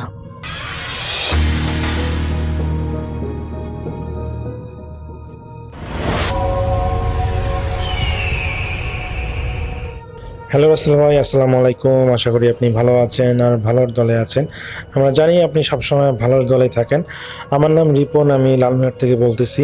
রাসেল ভাই, এখন যে ঘটনাটা আমি আপনাকে শেয়ার করব, এই ঘটনাটা আমার কাছে শেয়ার করেছেন, তার নাম হলো শোয়েব, আর শোয়েবের বাড়ি হচ্ছে বগুড়ায়। আর রাসেল ভাই, আজকে যে ঘটনাটা আমি বলবো, এই ঘটনাটা বগুড়ার একটা ঘটনা। আশা করি এই ঘটনাটা শ্রোতাদের কাছে অনেক ভালো লাগবে। তো স্বার্থের লোভে মানুষ কতটা অন্ধ হতে পারে, এই ঘটনাটা তার একটা জ্বলন্ত প্রমাণ। ঘটনাটা ঘটেছে বগুড়া জেলার এক প্রত্যন্ত গ্রাম মহাস্থানগড়ের কাছাকাছি জায়গায়। তো সেখানে আসলে প্রতিহিংসার এক অন্ধকার খেলা, প্রতিহিংসার কারণে মানে একটা ভৌতিক ঘটনা ঘটে। আমি আসলে সেই ঘটনা এখন শেয়ার করব। তো মহাস্থানগড়ের এক পাশাপাশি একজন গৃহস্থ ছিলেন, তার নাম হচ্ছে আফজাল সাহেব। তার প্রচুর জমি জমা আছে এবং তার প্রচুর জমি জমা থাকার পরেও তার আসলে লোভ পিছুটান ছিল। সে আসলে লোভের কারণে তার ছোট ভাই নাসিরের 4 বিঘা জমি তিনি আসলে নিতে চেয়েছিলেন। তো নাসির ছিল খুবই সহজ সরল মানুষ, কিন্তু সে তার বাবার শেষ স্মৃতি এবং এই জমিটিকেও কোনোভাবেই বিক্রি করতে রাজি ছিল না। তো আফজাল সাহেব নাসিরকে জমি বিক্রির জন্য লোভ দেখিয়েছিল এবং নাসির বলেছিল যে না, সে জমি বিক্রি করবে না। তো লোভের আগুনে পড়তে থাকা আফজাল সাহেব শেষ পর্যন্ত একটা ভয়ঙ্কর সিদ্ধান্ত নেন।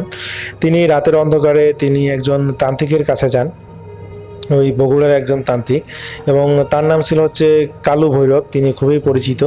তো কালু ভৈরব তাকে একটা মাটির পুতুল দেন এবং সেখানে বলেন যে লাল সুতায় বাঁধা একটা তামাটে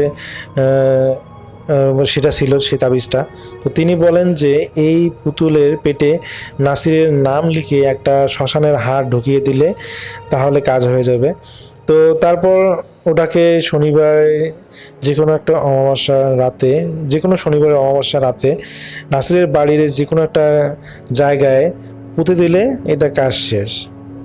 তো আফজাল সাহেব অন্ধ স্বার্থে তাই করলেন। পুতুলের শরীরের নাসিরের নাম, তার ছোটো ভাইয়ের নাসিরের নাম লিখে দিলেন এবং একটা অমাবস্যা রাতে সেই নাসিরের বাড়ির আঙিনায় সেটাকে পুঁতে দিলেন এবং কাজ শেষ হওয়ার সাথে সাথেই পুরো গ্রাম যেন একটা বিকট পেশাস ডাক শোনা গেল। তো আফজাল সাহেব জানতেন না যে তিনি কেবল তার ভাইয়ের ক্ষতি করেননি, বরং নিজের অজান্তেই এক আদিম শয়তানকে তিনি জাগ্রত করেছেন। তো পরের দিন থেকেই নাসিরের সাথে অদ্ভুত সব ঘটনা ঘটতে শুরু করে। সে দিনে দুপুরে ঘরের ভিতর কারো ছায়া দেখতে পায়। রাতে ঘুমালে মনে হয় যে কেউ যেন তার বুকের উপর বসে তার গলা টিপে ধরতেছে। তো নাসিরের শরীর দিন দিন যেন কালো হতে লাগলো আর তার চোখগুলো মানে কীরকম একটা অদ্ভুত হতে লাগলো। মনে হচ্ছে দিন দিন চোখগুলো যেন নিচের দিকে ডেবে যাচ্ছে। তো নাসিরের অবস্থা যখন দিন দিন খারাপ হতে লাগলো, আফজাল সাহেব মনে মনে সেই খুশি হচ্ছিলেন এই ভেবে যে খুব শীঘ্রই জমিটা তার কবজায় আসবে। কিন্তু তিনি তান্ত্রিকের শেষ কথাটি ভুলে গিয়েছিলেন। সেই তান্ত্রিক সেদিন বলেছিলেন রক্ত দিয়ে এর তৃষ্ণা মেটাতে হবে। তো ঠিক 3 দিন পর আফজাল সাহেব নিজেই বাড়িতেই শুরু হলো একটা বিভীষিকা। গভীর রাতে তিনি শুনতে পেলেন তার ঘরের বারান্দায় কেউ একজন কাঁদতেছে। তো তিনি যখন হারিকেন নিয়ে বাইরে বের হয়ে সেই কে কাঁদতেছে এটা দেখার জন্য বাইরে আসলেন, তিনি কাউকে দেখতে পেলেন না এবং তিনি দেখলেন যে তার পালিত বিশাল কালো ছাগলটা উঠানের মাঝখানে মরে পড়ে আছে। অদ্ভুত ব্যাপার আসল ভাই, ছাগলটার শরীরে কোনো আঘাতের চিহ্ন নেই, কিন্তু তার শরীর থেকে এক ফোঁটা রক্তও অবশিষ্ট নেই, যেন কেউ নিপুণভাবে শরীরের সবটুকু রক্ত শুষে নিয়েছে। তো আফজাল সাহেব ভয় পেলেন এটা দেখে। তিনি দ্রুত ঘরে ফিরে আসলেন এবং ঠিক করলেন তখনই যে তার ছোটো ভাই নাসিরের বাড়ির উত্তর কোণ থেকে যেখানে তিনি পুতুলটা পুঁতেছিলেন সেখানে তিনি গেলেন এবং তিনি দেখলেন যে সেখানে একটা অবয়ব এবং সেটা ধীরে ধীরে তার দিকে এগিয়ে আসতেছে। সেই অবয়বটা কোনো স্পষ্ট মুখ নেই, কিন্তু তার বুক থেকে একটা পচা গন্ধ বের হচ্ছে। তো আফজাল সাহেব ঘরে ঢোকার তিনি সেখান থেকে দৌড়ে বাসায় আসেন এবং বাসায় এসে ঘরের দরজা বন্ধ করে দেন। কিন্তু রাসেল ভাই জানালার ফাঁক দিয়ে যখন তিনি দেখেন সেই ছায়াটা তার দরজার সামনে এসে দাঁড়িয়েছে। তো হঠাৎ ঘরের ভিতরে তাপমাত্রা তিনি দেখেন প্রচণ্ড পরিমাণ ঠান্ডা হয়ে যাচ্ছে এবং দেয়ালের গায়ে ঝোলানো তার বাপদাদাদের ছবিগুলো যেন ধমধম করে মাটির মধ্যে পড়ে গেল। এবং মাটি থেকে সেই তোলা পুতুলটা যেটা তুলতে গিয়েছিলেন, যদিও তিনি সেই পুতুলটা তুলতে পেরেছিলেন, এবং তিনি দেখেন যে সেই পুতুলটা যেন এখন জীবন্ত হয়ে গেছে এবং সেই পুতুলটা বলতেছে, রক্ত দাও আফজাল, রক্ত দাও, রক্ত না দিলে আমি এ ঘর ছাড়ব না। তো রাসেল ভাই এটা দেখে আফজাল সাহেব প্রচণ্ড পরিমাণ ভয় পেয়ে যান এবং তিনি কোনোভাবেই বুঝতেছেন না কি করবেন। তো এভাবে আসলে রাসেল ভাই তার পুরো রাতটা একটা বিভীষিকাময় অবস্থায় কেটে যায় এবং পরের দিন সকালে যখন তার ঘুম ভাঙে তিনি দেখতে পান যে তিনি খুবই তার শরীরের কোনো শক্তি পাচ্ছেন না। মনে হচ্ছে যে তার শরীর থেকে অনেকগুলো রক্ত শুষে খেয়েছে। মানুষ রক্ত দিলে যেরকম নর্মালি আসলে এক ভাগ রক্ত দিলে হয়তো মানুষ ওইভাবে বোঝে না, কিন্তু যখন কেউ 2 ভাগ রক্ত দেয় অনেক প্রয়োজনে, তখন কিন্তু মানুষের শরীরে কিন্তু একটা আলাদা একটা ফিল হয়। তো তিনি ওই রকমটা ফিল পাচ্ছিলেন যে তিনি অনেক ক্লান্ত শ্রান্ত এরকম। তো রাসেল ভাই এরপরে তখন তিনি দেখেন যে সকালে যখন দেখেন যে তার শরীরে প্রচণ্ড পরিমাণ দুর্বলতা লাগতেছে। তো তিনি বুঝতে পারেন যে এই কালো জাদু করার কারণেই হয়তো এখন দেখা যায় তারও ক্ষতি হচ্ছে। তো তিনি দেরি না করে সেই কবিরাজের কাছে যান এবং কবিরাজকে সমস্ত ঘটনা বলেন যে এরকম তার ভাইয়ের এরকম অবস্থা হয়েছে। এখন তার ভাইয়ের বিষয়টা হলেও সমস্যা ছিল না, কিন্তু এখন দেখা যাচ্ছে যে তার ভাইয়ের পরিবর্তে এখন তারও এই ধরনের ক্ষতিগুলো হচ্ছে। তো তান্ত্রিক বলে যে দেখো, তুমি এটা যেভাবে কালো জাদু করা হয়েছে এখানে আমার করার কিছু নাই, এটা তোমাদেরকে মেনে নিতে হবে। তো এটা বলে সেই কালো জাদু তাকে ফেরত পাঠিয়ে দেয় এবং এখানে আফজাল সাহেব প্রচণ্ড পরিমাণ মন ক্ষুণ্ণ হয় যে তিনি এটা কি করেছেন। তার নিজের ভাইয়ের ক্ষতি করতে যায় এখন তিনিও ক্ষতির সম্মুখীন হচ্ছেন। তো রাসেল ভাই এরপরে তিনি একটা বাসায় এসে একটা নিউজ শোনেন, যেটা শোনার জন্য তিনি মোটেও প্রস্তুত ছিলেন না। তিনি শুনতে পান তার ছোট ভাই নাসির মারা গিয়েছে। তিনি এটা শুনে প্রচণ্ড পরিমাণ কষ্ট পান যখন শোনেন যে তার ভাই মারা গিয়েছে। রাসেল ভাই এখানে তার অনেক খুশি হওয়ার কথা, কিন্তু রাসেল ভাই তিনি কখনোই খুশি হতে পারেননি। তিনি আফসোস করেন যে এই জমি জমার দখলের জন্য তিনি লোভে পড়ে তিনি তার নিজের পেটের ভাইকে তিনি এই ক্ষতিটা করতে পারলেন। মারা যাওয়ার পর তিনি বুঝতে পারলেন তো যে তিনি কতটা ভুল করেছেন। তো রাসেল ভাই এরপরের দিন থেকে তিনি অনুভব করেন তার নাসির ভাই, তার ভাই যেরকম করে শুকিয়ে যাচ্ছিল, যেরকম যে নিউজ পাচ্ছিলেন তিনি, যে ঘটনা ঘটেছিল তার ভাইয়ের সাথে, এখন সেই ঘটনাগুলো তার সাথে ঘটতে শুরু করেছে এবং এটাতে তিনি প্রচণ্ড পরিমাণে ভয় পান এবং পরবর্তীতে তিনি চিন্তা করেন তিনি হয়তো আর বাঁচবেন না। তো এখন তিনি কি করবেন বুঝতে পারতেছেন না।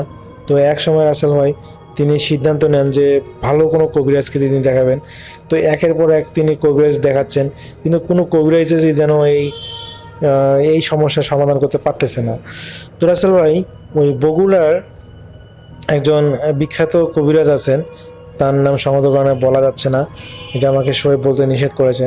তো তিনি যখন তার কাছে যান, তিনি সেই কবিরাজ বলেন যে আপনি তো অনেক ভুল করেছেন আফজাল সাহেব, আপনি যদি আর কিছুদিন আগে আসতেন তাহলে হয়তো আমি কিছু করতে পারতাম, কিন্তু আপনি বড্ড দেরি করে ফেলেছেন।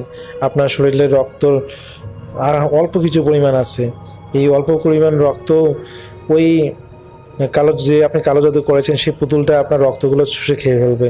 কারণ এই যে কালো জাদুটা করা হয়েছে এটা করতে আমাকে মিনিমাম তো অনেক সময় লাগবে, কম করে হলেও তো আমাকে 10টা দিন সময় লাগবে, কিন্তু এই 10টা দিন সময় দিতে গেলে তো আপনি বেঁচে থাকবেন না, আমার কিচ্ছু করার নেই। তো রাসেল ভাই শেষ পর্যন্ত তিনি নিরাশ হয়ে বাসায় আসেন এবং বাসায় আসার পর রাসেল ভাই তিনি সেদিন রাতেই মারা যান। তো এই যে কালো জাদু রাসেল ভাই, এই কালো জাদু করার কারণে এই আফজাল সাহেব এবং তার ছোট ভাই নাসির দুজনেই আসলে ভুক্তভোগী হয়ে যান এবং তারা দুজনেই প্রাণ হারান।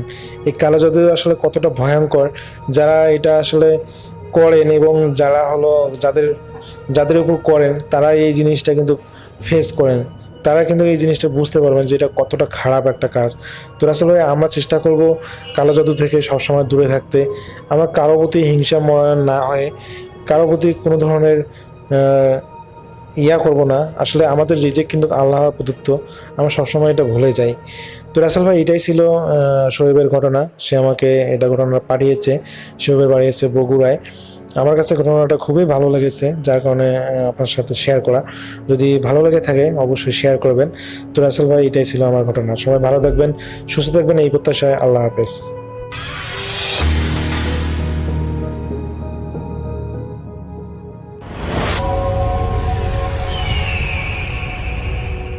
আসসালামু আলাইকুম লিসনার্স, সবাইকে আমন্ত্রণ জানাচ্ছি। আমি ডক্টর আলিফ। আশা করছি আপনারা সবাই ভালো আছেন, সুস্থ আছেন। ঘটনাটি পাঠিয়েছে আমাদের সাজ্জাদ ভাই, সুতরাং তার ভাষায় তার মতো করেই বলছি। আজকাল আমার ঘটনা সংগ্রহ করা একটা নেশা হয়ে দাঁড়িয়েছে। যার সাথেই কথা হয় ঘুরে ফিরে সেই ভৌতিক কথাবার্তায় চলে যাবার চেষ্টা করি। আমার কথা শুনে কেউ হাসে, কেউ একটু অবাক হয়, কেউ বা কথা এড়িয়ে যায়, আবার কেউ বিরক্ত হয়। তেমনি আজকে এমন একজনের ঘটনা নিয়েছি যে আমাকে বিরক্ত হয়ে ঘটনা দিয়েছে, তাও আবার দুটা ঘটনা।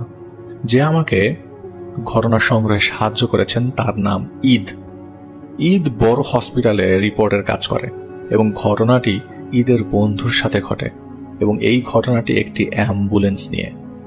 আপনারা এর আগে হয়তো অহরহ অ্যাম্বুলেন্সের ঘটনা শুনেছেন, কিন্তু আজ আমি একটি ব্যতিক্রম ধর্মী অ্যাম্বুলেন্সের কথা আপনাদের শোনাবো। প্রথমেই একটা ইনফরমেশন দিয়ে রাখি, এইখানে দুই ধরনের অ্যাম্বুলেন্স সার্ভিস পাওয়া যায়। সৌদি আরবের কথা বলছি।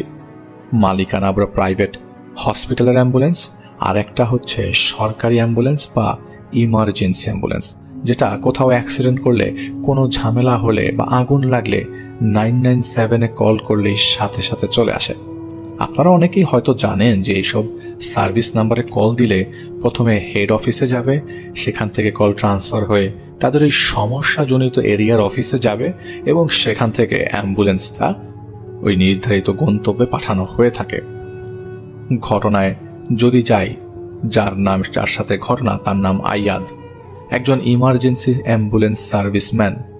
রাত 1টায় হঠাৎ আয়াদ এর আইকমে একটা সিগন্যাল আসে এবং ওই পাশ থেকে বলে হাইওয়ের একটা জায়গায় একটা প্রাইভেট গাড়ি অ্যাক্সিডেন্ট করে এবং সেখানে 2 জন আহত অথবা নিহত কোন একটা অবস্থায় আছে, আর যে নাম্বার থেকে কল আসে সে নাম্বারটা দেওয়া হয়। যত তাড়াতাড়ি সম্ভব 2টা অ্যাম্বুলেন্স নিয়ে যেতে হবে। ফায়ার সার্ভিস অফিসেও জানানো হয়েছে, তারাও কিছুক্ষণের মধ্যে বের হয়ে পড়বে। তার কাছে এই মেসেজ আসার সাথে সাথে আয়াদ আবারও তার অফিসে যোগাযোগ করে এবং তার অফিস থেকে জানানো হয় 2টা অ্যাম্বুলেন্স যাবে আর 3 জন মেম্বার সাথে যেতে পারবে, আর সেখানে ফায়ার সার্ভিসের লোকজন অবশ্যই পৌঁছে যাবে। সেই কথা অনুযায়ী একটি অ্যাম্বুলেন্সে 2 জন আর একটি অ্যাম্বুলেন্সে 1 জন, আর সেই একটি অ্যাম্বুলেন্সে আয়াদ একা ছিল। তারা সেখানকার উদ্দেশ্যে রওনা দেয়, আর আয়াদের অ্যাম্বুলেন্সের পিছনে ছিল। যখন তারা হাইওয়েতে আসে, আয়াদ লক্ষ্য করে তার সামনে, মানে আয়াদের অ্যাম্বুলেন্স ছিল পেছনে, তো ও তখন লক্ষ্য করে তার সামনের অ্যাম্বুলেন্সের গতি আরো বেড়ে গেছে। তখন আয়াদ তার অ্যাম্বুলেন্সের গতি 140 কিলোমিটার পার আওয়ার থেকে 150 কিলোমিটার পার আওয়ার করে। আয়াদ একটা বিষয় অবাক হয়, এত গতিতে তার অ্যাম্বুলেন্স ছুটছে, সামনের অ্যাম্বুলেন্স তার থেকে 2 গুণ বেশি গতিতে ছুটছে। ওই মুহূর্তে তার ছিল 150। সেটা কিভাবে সম্ভব? আয়াদ চেষ্টা করেও কোনোভাবেই তার সামনে অ্যাম্বুলেন্সকে কোনোভাবেই ধরতে পারছে না। একটা পর্যায়ে আয়াদের সামনে অ্যাম্বুলেন্সের উচ্চ গতিতে অনেক দূরে, আরো দূরে চলে যায়। কিছুক্ষণের মধ্যে তা দৃষ্টির বাইরে হয়ে যায়। তারপরেও আয়াত পাগলের মতো অ্যাম্বুলেন্স অনেক গতিতে চালাতে থাকে। সেই অবস্থাতেই আয়াত তার আইকম চেক করলো, সব ঠিক আছে, কিন্তু তার আইকমে কোনো সিগন্যাল আসছিল না যে আরো তাড়াতাড়ি গাড়ি সেখানে পৌঁছাতে হবে। একে তো হাইওয়ে রাস্তা, আর ওখানে একদম নীরব, আশেপাশে কোনো গাড়ি দেখা যাচ্ছে না। আর যে নাম্বার থেকে কল আসে আয়াত সেই নাম্বারে কল করে, সেই নাম্বারেও কল যাচ্ছে না। আয়াত অ্যাম্বুলেন্স হাইওয়ের একটা সাইডে থামায়, সার্ভিস লাইনে। তারপর তার সাথে আসা সেই অ্যাম্বুলেন্সের সাথে তার আইকমের মাধ্যমে যোগাযোগ করার চেষ্টা করে, কিন্তু কোনোভাবেই কানেক্ট করা যাচ্ছিল না। তারপর মোবাইল বের করে কল করবার জন্য। মোবাইলের ওই মুহূর্তে কোনো নেটওয়ার্ক নাই। অ্যাম্বুলেন্স থেকে বের হয়ে আয়াদ রাস্তা, হাইওয়ে, আশেপাশে কোনো লাইটের চিহ্ন, কোনো কিছুই পাচ্ছিল না। শুধু তার অ্যাম্বুলেন্সের হেডলাইটের আলো, আর আশেপাশে কোনো আলো নাই। আয়াত একটু দিকবিদিক হয়ে নেটওয়ার্ক পাওয়ার চেষ্টা করতে থাকে, কিন্তু কোথাও কোনো কর্নারে তিনি নেটওয়ার্ক পাচ্ছিলেন না। আয়াদের আইডিয়া অনুযায়ী অফিস থেকে দেওয়া সেই অ্যাক্সিডেন্টের জায়গা এতক্ষণে পিছনে রেখে আসার কথা, আর আয়াদ পেছনে তো কোনো অ্যাক্সিডেন্ট দেখেনি। আচ্ছা, তাহলে কি সামনে থাকা অ্যাম্বুলেন্স অ্যাক্সিডেন্ট ব্যক্তিদের উদ্ধার করে নিয়ে গেছে? এটা আয়াদের মাথায় বেশ ঘুরপাক করতে থাকে। আচ্ছা, যদি নিয়েও যায় তাহলে বিধ্বস্ত গাড়িটি তো পড়ে থাকার কথা, বা অ্যাক্সিডেন্টের স্পটে থাকবার কথা। সেই ভাবতে ভাবতে অবশেষে আয়াত নিজের মনকে স্থির করে যে সে ফিরে যাবে, এবং ফিরে যাবার সময় রাস্তাতে আবারও চেষ্টা করবে অফিসে যোগাযোগ করবার। কিন্তু সমস্যা তো আরেকটা দাঁড়ালো, এটা হাইওয়ে রাস্তা। যারা সৌদিতে আছেন তারা অনেকেই হয়তো জানেন এসব রাস্তার সচরাচর ইউটার্ন নেওয়া যায় না। যদি নিতেও হয় অনেক দূর থেকে যেই ইউটার্ন নিয়ে আসতে হয়, রোড আছে সেরকমভাবে ইউটার্ন নেওয়া। আয়াত যদি এখানে ইউটার্ন নিতে যায় তার কমপক্ষে সামনে 150 থেকে 300 কিলোমিটার দূরে যেতে হবে, এবং তিনি আনুমানিক পেছনে প্রায় 100 কিলোমিটার থেকে 150 কিলোমিটার রেখে এসছেন। তিনি যদি চান সামনে থেকে ইউটার্ন নিয়ে আবারও পেছনে ফিরে যাবে, তার জন্য তার অ্যাম্বুলেন্সে পর্যাপ্ত পরিমাণে ফিউল নাই। আর এই সামনে 300 থেকে 400 কিলোমিটারের মধ্যে কোনো পেট্রোল পাম্পও নেই। আয়াত এও ভাবে যদি এই রাস্তা ধরেই ফিরে যায়, মানে রং রাস্তা ধরে সে যেতে পারে, কিন্তু সেটা তার জন্য অনেক বড় সমস্যা হয়ে দাঁড়াতে পারে। এখন এই মুহূর্তে তার একটাই রাস্তা, সেটা সামনের দিকে যাওয়া, ইউটার্ন পেলে ইউটার্ন নেওয়া, পেট্রোল পাম্প পেলে সেখান থেকে ফিউল নেওয়া। কারণ আয়াদের এই মুহূর্তে সে এক কথায় পথ হারিয়ে ফেলেছে। আয়াত চারপাশে ভালো করে দেখে, শুধু অন্ধকার আর অন্ধকার, আর দূরের টাওয়ারে লাল বাতি দেখা যাচ্ছে। সেটা কয়শো কিলোমিটার দূরে তার কোনো আন্দাজ নেই। আয়াত তার আইকমটি আবারও বের করলো, দেখে শুধু পাওয়ার আছে, আর নেটওয়ার্ক, নাম্বার, সিগন্যাল কিছুই নেই। সম্ভব এটা? মোবাইলে নেট না পেতে পারে, কিন্তু আইকম কানেক্ট করবে তো? এটা তো কোনো ছোট রেঞ্জের লোকাল আইকম না, এটা সিগন্যালের বাইরে কিভাবে থাকে? আয়াত এবার বেশ বিরক্ত। সব ফালতু ঝামেলায় পড়ল সে। যেই ভাবা সেই কাজ। আয়াত আবার অ্যাম্বুলেন্স চালানো শুরু করে, তার প্ল্যান অনুযায়ী সামনের দিকে এগোচ্ছে, আর চেষ্টা করছে অফিসে কিংবা কলিগদের সাথে যোগাযোগ করবার জন্য, কিন্তু কোনোভাবেই সে কানেক্ট করতে পারছিল না। তিনি মনে মনে ভাবে, এই রাস্তায় তো নতুন না, তিনি আগেও এই কয়েকবার এই রাস্তায় এসছে, কিন্তু নেটওয়ার্কের এমন বাজে অবস্থা তো কখনো সে দেখেনি। এমনকি আইকমটা পর্যন্ত কাজ করছে না। কিছুদূর আসার পর আয়াত এবার দূর থেকে তার অ্যাম্বুলেন্সের হেডলাইটের আলো দেখতে পাচ্ছে। একটা বিশাল ট্রেলার বা লরি টাইপের। ওই ট্রেলারের মাঝ বরাবর নিচে একটা প্রাইভেট গাড়ি একদম দুমড়ে মুচড়ে গিয়েছে সামনে আর পেছন থেকে, এবং ট্রেলারের যে পেছনের বিশাল চাকা আছে সেটা প্রাইভেট গাড়ির পেছন পর্যন্ত উঠে গেছে। এই অ্যাক্সিডেন্ট দেখেই বোঝা যাচ্ছে প্রাইভেট গাড়ির ড্রাইভার চালাতে চালাতে হয়তো ঘুমিয়ে গিয়েছিল, আর পেছন থেকে এসে ট্রেলারটি মাঝ বরাবর ধাক্কা খায়, ট্রেলারটির মাঝে ধাক্কা খায়। এমন অ্যাক্সিডেন্ট নতুন না, আর এসব একদম অহরহ। এসব হাইওয়ে রাস্তায় গাড়ি চালাতে চালাতে মাঝে মাঝে মানুষ ঘুমিয়ে যায়, আর এই ক্ষেত্রে অ্যাক্সিডেন্ট করে 90% সময় গাড়িতে থাকা মানুষ মারা যায়, কারণ তাদের স্পিড এত বেশি থাকে যে সামনে দেখা যায় কোনো ট্রাক বা লরি বা ট্রেলার যদি থেমে থাকে তাদের মাঝখানে ঢুকে যায় একদম, কারণ ঘুমিয়ে থাকে, কোনো ঠিক ঠিকানা থাকে না। আর এই অ্যাক্সিডেন্ট দেখে বোঝা যাচ্ছে প্রাইভেট গাড়ির ভেতরে থাকা হয়তো কেউ বেঁচে নাই। আয়াত অ্যাম্বুলেন্সটা ট্রেলারটির 2 থেকে 3 মিটার দূরত্বে রাখা, চারিপাশে একদম নীরব, কাউকে দেখা যাচ্ছে না। তাই আয়াত ভাবে, আচ্ছা আমার সামনের অ্যাম্বুলেন্স কি অ্যাক্সিডেন্টের উদ্ধার করে নিয়ে গেছে? আর যদি নিয়েও যায়, আসার সময় কোনো অ্যাম্বুলেন্সের যাতায়াত তো সে দেখেনি। আয়াত আবার অফিসে যোগাযোগ করার চেষ্টা করে, কিন্তু সেই আগের সমস্যা, নেটওয়ার্ক নেই। আয়াত তার অ্যাম্বুলেন্সের সাইডের জানালায় গ্লাস নামায়, চারিদিকে নিস্তব্ধতা, বাতাসেরও একটা শব্দ নেই। গ্লাস নামানোর কয়েক সেকেন্ডের মধ্যেই তার কানে হঠাৎ করে খুব সীমিত আকারে একটু গোঙানোর শব্দ আসতে থাকে। কেউ যদি আহত হয়ে রাস্তায় পড়ে থাকে যেরকম শব্দ হয় সেরকম গোঙানোর শব্দ।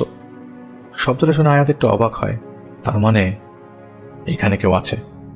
আয়াত তার অ্যাম্বুলেন্সের একটা মাইক দিয়ে জিজ্ঞাসা করে, এখানে কেউ আছেন? কোনো সারা শব্দ নাই, সে আগের মতোই গোঙানোর শব্দ। এবার আয়াত অ্যাম্বুলেন্স থেকে নামে আর সাথে একটা লাইট নিয়ে নামে, গাড়িটার সামনে যায় এবং গাড়ির বিশাল বড় গ্লাস, যেটা গ্লাস দিয়ে ভেতরে তাকাতেই, যে ভাঙা গ্লাসটা আছে সেটা দিয়ে ভেতরে তাকাতেই দেখে আয়াত সাথে সাথেই দেখার সাথে সাথে মাথা ঘুরে পড়ে যায়।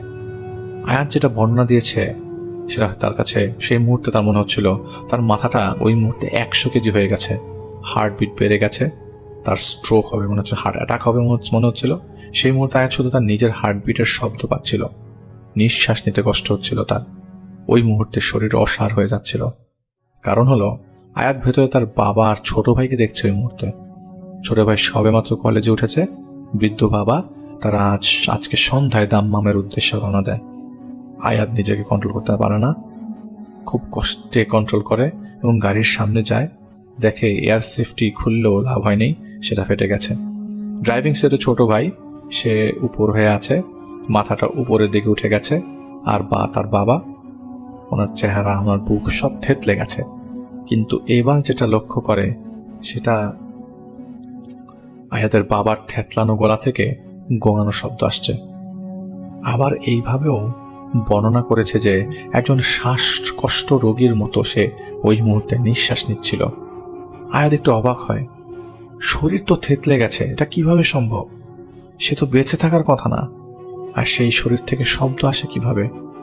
এই মুহূর্তে এখানে যে অবস্থা বা পরিস্থিতি, আয়াতের পক্ষে একা এখানে কিছু করা সম্ভব না। আয়াতের বাবা এখনো জীবিত, কিন্তু আয়াতের মনে আরেকটা খটকা লাগে। আয়াতের বাবা আর ভাই তারা রওনা দিয়েছে সন্ধ্যায়, কিন্তু এখন তো রাত প্রায় 2টার উপরে। তাদের বাসা থেকে এখানে আসতে সর্বোচ্চ 4 ঘন্টাই তো লাগবে। আচ্ছা, ধরে নিলাম তারপরেও তো একটা হলো এখানে অ্যাক্সিডেন্ট, এতক্ষণের একটা অ্যাক্সিডেন্ট এভাবেই ছিল, আর আয়াতের বাবা এভাবেই কি আধামৃত অবস্থায় ছিল? এতক্ষণে তো মারা যাবার কথা।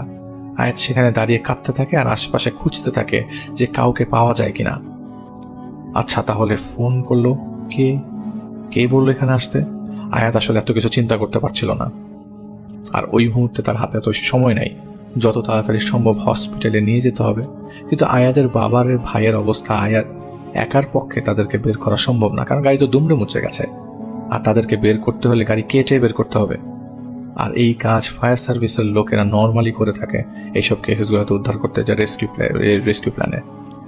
আয়াত গাড়ির গেট খোলার চেষ্টা করে, গেট মোচড়ে যাওয়ার কারণে খুলতে পারছিল না। আয়াতের হঠাৎ মনে আসে তার ভাইকে তো দেখলো না, সে জীবিত না মৃত? আয়াত তার ভাইয়ের সামনে নাকে হাত দেয়, হালকা নিঃশ্বাস নিচ্ছে, তার মানে তার ভাই এখানে এখনো জীবিত।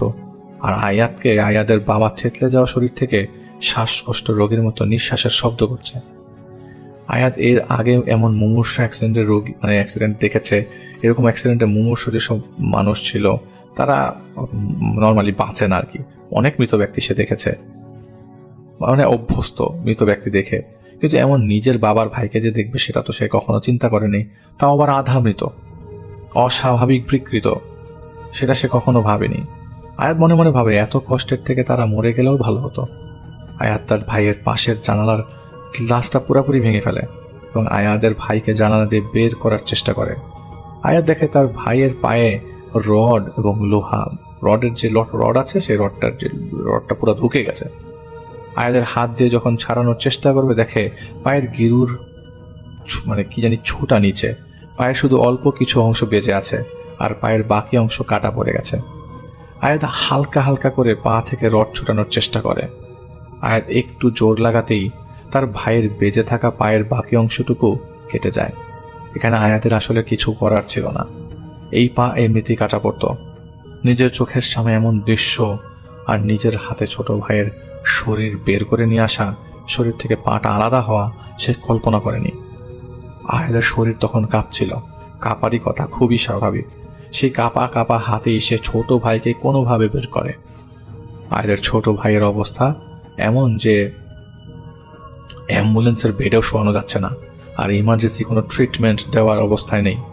আয়াত যখন তার ভাইকে অ্যাম্বুলেন্সে নিয়ে আসে তখনই আয়াত বুঝে যায় তার ভাইয়ের শরীরে বিভিন্ন জায়গায় ভেঙে গেছে। আয়াত কোনোভাবে তার ভাইকে একটা সিটে বসিয়ে বেল্ট বেঁধে দেয়। এরপর আসে তার বাবার কাছে। তার বাবার এমন একটা অবস্থা যা দেখতেই শরীর শিরে উঠছিল বারবার। থেতলে যাওয়া শরীর, আয়াত সামনে থেকে দেখে তার বাবার সারা চেহারায় কাঁচ ঢুকে গেছে, নাক গালের সাথে মিশে গেছে, সারা চেহারার চামড়া থেতলানো, চেহারার রক্ত জমে নীল হয়ে গেছে, গলায় ভেতরে দেখা যাচ্ছে সব মানে খুব বিকৃত অবস্থা। মনে হচ্ছে কেউ গলা থেকে কামড় দিয়ে কিছু অংশ নিয়ে আবার ছেড়ে দিয়েছে, ঝুলে আছে মাংসগুলো। শ্বাসকষ্ট রোগীদের মতো নিঃশ্বাস নেওয়ার মতো ওই অবস্থাতে গলাটা কিছু অংশ কাঁপছিল। সামনে পেছনে থেকে চাপ লেগে আছে। আয়াদের এই করুণ পরিস্থিতি তো অবাক হয়ে যাচ্ছে যে তার ভাই আর বাবা জীবিত। কিছুক্ষণ চেষ্টার পর অল্প অল্প করে আয়াত তার বাবাকে বের করে এবং অ্যাম্বুলেন্সে উঠায়। এখনো সমস্যা সেই আগের মতোই, তার মোবাইল আর আইকম কোনোটারই নেটওয়ার্ক নেই। সামনে কত দূর যাবার পর ইউটার্ন পাবে তারও ধারণা নেই, আর কতটুক পরে পেট্রোল পাম্প আছে সেটারও কোনো ধারণা নেই। দুই রাস্তার মাঝে উঁচা কাঁটাতারের বেড়া, রাস্তার মাঝে ক্রস করারও কোনো উপায় নেই। এই মুহূর্তে তারা যত তাড়াতাড়ি সম্ভব হাসপাতালে নিতে হবে। আয়াত ঠিক করে এই উল্টো রাস্তা ধরেই ফিরে যাবে, তার মানে রং রাস্তা। সুতরাং অ্যাম্বুলেন্স সে চালানো শুরু করে। আয়াত আরেকটা বিষয় লক্ষ্য করে, এতক্ষণ ধরে তিনি এই রাস্তায় কখনো কোনো গাড়িকে এই রাস্তা দিয়ে যেতে কিংবা আসতে দেখেনি। যাই হোক, আয়াত এই উল্টো রাস্তা ধরে যাওয়া শুরু করে আর বারবার পেছনে দেখে তার বাবার ভাইকে। চালানোর কিছুক্ষণ পর আয়াত লক্ষ্য করে তার অ্যাম্বুলেন্সের পেছন থেকে বড় একটা গাড়ি আসছে, এবং সেই বড় গাড়িটির গতি দেখেই বোঝা যাচ্ছে গাড়িটি আয়াদের অ্যাম্বুলেন্সকে ওভারটেক করে যাবে। আয়াদের অ্যাম্বুলেন্সের গতি তখন 140 থেকে 160 পর্যন্ত ছিল, আর এইসব বড় গাড়িগুলো সর্বোচ্চ গতি 100 যেতে পারে। বড় গাড়িটি পাশ কাটিয়ে চলে যায়, তাও আয়াত এসবে মাথা ঘামায় না। বড় গাড়িটি দ্রুত গতিতে খুব তাড়াতাড়ি হাওয়ায় মিশে গেল। সেটা যেতে না যেতেই পেছন থেকে আরেকটা বড় গাড়ি দ্রুত আসছে আয়াতের কাছে আর হর্ন বাজাচ্ছে। আয়াত সেই বড় গাড়িটিকেও সাইড দিল। সেই গাড়িটা দ্রুত গতিতে হাওয়ায় মিলিয়ে গেল সামনে যাওয়ার পর। এবার আয়াত একটু অবাক হচ্ছে। আয়াত রং রাস্তায় চলছে, আর এসব বড় গাড়িগুলো কি রং রাস্তায় আসছে? কিভাবে সম্ভব? দ্বিতীয় বড় গাড়িটি যেতে না যেতে পেছন থেকে আরো একটি বড় গাড়ি আসছে। আয়াত এবার তার অ্যাম্বুলেন্সের লুকিং গ্লাস দিয়ে তাকিয়ে দেখে এটা সেই গাড়ি যেটা কিছুক্ষণ আগে অ্যাক্সিডেন্টের জায়গায় এসে দেখেছে, বা বলা যায় এই গাড়িটির সাথেই অ্যাক্সিডেন্ট হয়েছে। আয়াতের তখন বেশ আয়াত তখন রেগে যেতে থাকে। তার লুকিং গ্লাস দিয়ে দেখার চেষ্টা করে কে ড্রাইভিং করছে, কিন্তু উঁচু গাড়ি হওয়ায় তা দেখা সম্ভব হয়নি। পেছনের বড় গাড়িটি ধীরে ধীরে গতি আরো বেড়ে যাচ্ছে। আয়াত ভাবে পেছনের বড় গাড়িটাকে এবার আর তিনি সাইড দিবে না। আয়াতের অ্যাম্বুলেন্সের গতি আরো বাড়িয়ে দেয় এবং লক্ষ্য করে পেছনে থাকা বড় ট্রেলারটা যেটা আসছিল তার পেছনে গাড়িটি কেমন যেন আরো বড় লাগছে, আর মনে হচ্ছে এক্ষুনি বুঝি অ্যাম্বুলেন্সটি একটা ধাক্কা দেবে এবং অ্যাম্বুলেন্সটি ছিটকে পড়ে কোথায় যাবে কোনো খবর থাকবে না। কয়েক সেকেন্ডের মধ্যেই পেছনের বড় গাড়িটি আয়াতের গাড়ির এক হাত পেছনে ছিল। এখন বুঝি এই বিশাল ট্রেলার গাড়িটি তার অ্যাম্বুলেন্সকে ধাক্কা দেবে। আয়াত এটা ভাবতে না ভাবতেই পেছন থেকে দানবীয় ট্রেলার গাড়িটি তার অ্যাম্বুলেন্সের পেছনে আসলে একটা ধাক্কা দেয়। সারা অ্যাম্বুলেন্স নাকি কেঁপে ওঠে। আয়াত ভাবে এখন অ্যাম্বুলেন্স আর থামানো যাবে না, থামালে বা অ্যাম্বুলেন্সের গতি কমালে জানটাই যাবে। পেছন থেকে বিকট হর্নের শব্দ, কান ফেটে যাবার মতো। আয়ান জানিয়েছে এমন বিকট আর শক্তিশালী হর্ন আগে কখনো সে শোনেনি, মানে হাইড্রোলিক হর্নের থেকেও নাকি অনেক বেশি। আয়াত পেছনে তার বাবার ভাইকে দেখার জন্য আবারও তাকায়, দেখে তার ভাই ঠিক আগের মতোই আছে, কিন্তু তার বাবা নিচে উল্টো হয়ে পড়ে আছে। এই মুহূর্তে আয়াতের কিছু করার নেই। অ্যাম্বুলেন্সের লুকিং গ্লাস দিয়ে পেছনে তাকাতেই দেখে ট্রেলারটি আরো বিশাল হয়ে গেছে। হেডলাইটের এত আলো, যার কারণে এই আলো ছাড়া আর কিছুই বোঝা যাচ্ছে না। 1 মিলি সেকেন্ডে যদি অ্যাম্বুলেন্সের গতি কমে তাহলে এই দানবীয় ট্রেলার তার অ্যাম্বুলেন্সকে তছনছ করে দেবে যদি কিছু সেকেন্ডের ফ্র্যাকশনে গাড়িটা একবার ব্রেক করে। আয়াতের জানা ছিল না সামনে কি আছে, শুধু অ্যাম্বুলেন্সটিকে সে ভাগাচ্ছিল। বিকট শব্দের হর্ন, পেছন থেকে হিংস্র আলো। আর আয়াত জানিয়েছে তার মনে হচ্ছিল তার অ্যাম্বুলেন্সকে একটি পাহাড় তাড়া করছে। এখন বুঝি এই পাহাড়টি তার অ্যাম্বুলেন্সকে একদম চ্যাপ্টা করে দিয়ে যাবে। আয়াত হঠাৎ দেখে সামনে থেকে আরেকটি গাড়ি সরাসরি এই দিকে আসছে। সামনের গাড়ি থেকে বাঁচার জন্য আয়াত তার অ্যাম্বুলেন্সটি রাস্তা থেকে নিচে নামিয়ে দেয়। অ্যাম্বুলেন্সের গতির কারণে সাথে সাথে অ্যাম্বুলেন্সটি উল্টে একটার পর একটা ডিগবাজি খেতে থাকে। আয়াতের শেষ এতটুকুই মনে ছিল, তিনি তার মাথায় প্রচন্ড ব্যথা পেয়েছে। আয়াতের জ্ঞান ফিরে দেখে সে হাসপাতালের বেডে। তার দুটো হাত ভেঙেছে, পায়ে ব্যান্ডেজ, মাথায় ব্যান্ডেজ, কোমরে ব্যান্ডেজ, মাথায় বেশ আঘাত পেয়েছে সে। আয়াত তাকিয়ে দেখে সবকিছু অনেকটা দুইটার মতোই, বা বলা যায় সবকিছু দুইটা দেখে সে। বাবা আর ছোট ভাই ছাড়া পরিবারের সবাই আছে, অফিসের কলিগরাও। আয়াত প্রথমে তার বাবা আর ছোট ভাইয়ের কথা জিজ্ঞেস করে, তাদেরকে কোথায় কোথায় রাখা হয়েছে, তারা কি এখনো জীবিত আছে কিনা। জবাব প্রথমে তার মা বলে, কেন, তাদের কি হয়েছে, তারা রাস্তায় আছে, এখানে আসতে আরো 2-3 ঘন্টা সময় লাগবে। জবাবে আয়াত বলে, কারা নিয়ে আসছে, জীবিত কিনা সেটাও তো সেটা জানাও। আয়াতের মা বলে, তারা তো ভালোই এবং জীবিত, কি হয়েছে তোমার। এবং আয়াতের মা তাকে জিজ্ঞেস করে, ঘটনা বলো কি হয়েছে। তারপর তো সবার সামনে পুরো ঘটনা বলা। এই ঘটনা শুনে তাদের নিজের মধ্যে কানা ঘষা শুরু হয়ে যায়।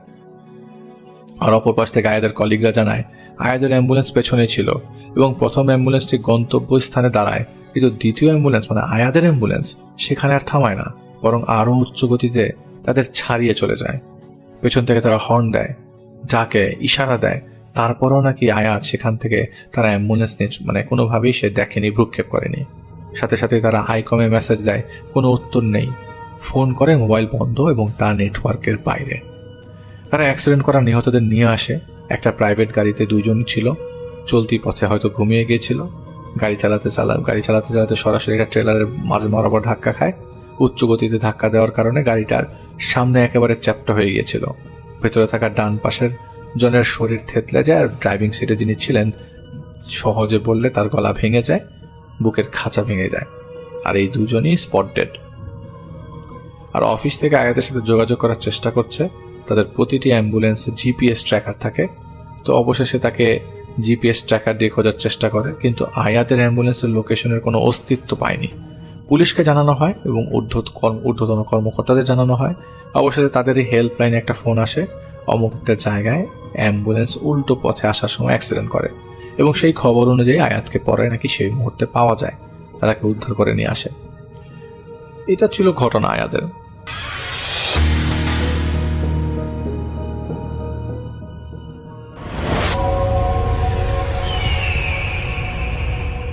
ধন্যবাদ রাসেল ভাই আমাকে ঘটনা বলার সুযোগ দেওয়ার জন্য। আমার নাম রিপন, আমি এসেছি লালমিয়ার থেকে। রাসেল ভাই, এখন যে ঘটনাটা আমি শেয়ার করব, এই ঘটনাটা আমার কাছে শেয়ার করেছেন, তার নাম হলো রাকিব। রাকিবের বাড়ি হচ্ছে রংপুরের সিও বাজারে। তো আমি সরাসরি ঘটনায় চলে যাচ্ছি। রাসেল ভাই, এই ঘটনাটা রংপুরের কোনো ঘটনা নয়, এটা আসলে নাটোর, পাবনা, সিরাজগঞ্জে একটা বিস্তৃত বিশাল জলরাশি আছে, যেটা আসলে বলা হয় যে উত্তরের চলন বিল। এখানে একটা ঘটনা ঘটেছিল, সেই ঘটনাটা আমি শেয়ার করব। তো তিনি হলো, যার সাথে ঘটনাটা ঘটেছিল সে হচ্ছে রাকিবের এক আত্মীয়, তার নাম হচ্ছে করিম উদ্দিন, যিনি সিরাজগঞ্জের তারাস এলাকার বাসিন্দা। তো তার সাথে ঘটে যাওয়া একটা হাড় কাঁপানো অভিজ্ঞতা রাকিব আমাকে শেয়ার করেছেন। আমি রাকিবের মতো করে ঘটনাটা আপনাকে বলতেছি। তো রাসেল ভাই, নাটোর, পাবনা, সিরাজগঞ্জে জুড়ে বিশাল এক বিস্তৃত এই বিশাল চলন বিল বা বিলের গভীরতা আর রহস্য যারা সামনাসামনি দেখেননি তাদের আসলে বিশ্বাস করতে কষ্ট হবে। তো বর্ষাকালে যখন থইতে পানি থাকে তখন এই বিল অন্য একটা রূপ ধারণ করে, আর যখন পানি নেমে যায় তখন আর একটা ফির অন্যরকম রূপ ধারণ করে। তো আমি সরাসরি ঘটনায় চলে যাই। তো করিমউদ্দিন ছিলেন শৌখিন মাছ শিকারী। বর্ষার শেষে যখন বিলের পানি কমতে শুরু করে এবং বড় বড় বোয়াল আর চিতল মাছ উজান থেকে নামতে থাকে, তখন তিনি কোচ আর হারিকেন নিয়ে শিকারে বের হন। তো সেদিন ছিল একটা অন্ধকার রাত, আকাশে হালকা আলো ছিল, বাতাস একেবারে বন্ধ না বললেই চলে, হালকা বাতাস ছিল। তো করিম ভাই তার একটা ছোট ডিঙি নৌকা ছিল, তো সে নৌকা করে বিলের অনেক ভিতরে চলে গেছে মাছ ধরার জন্য।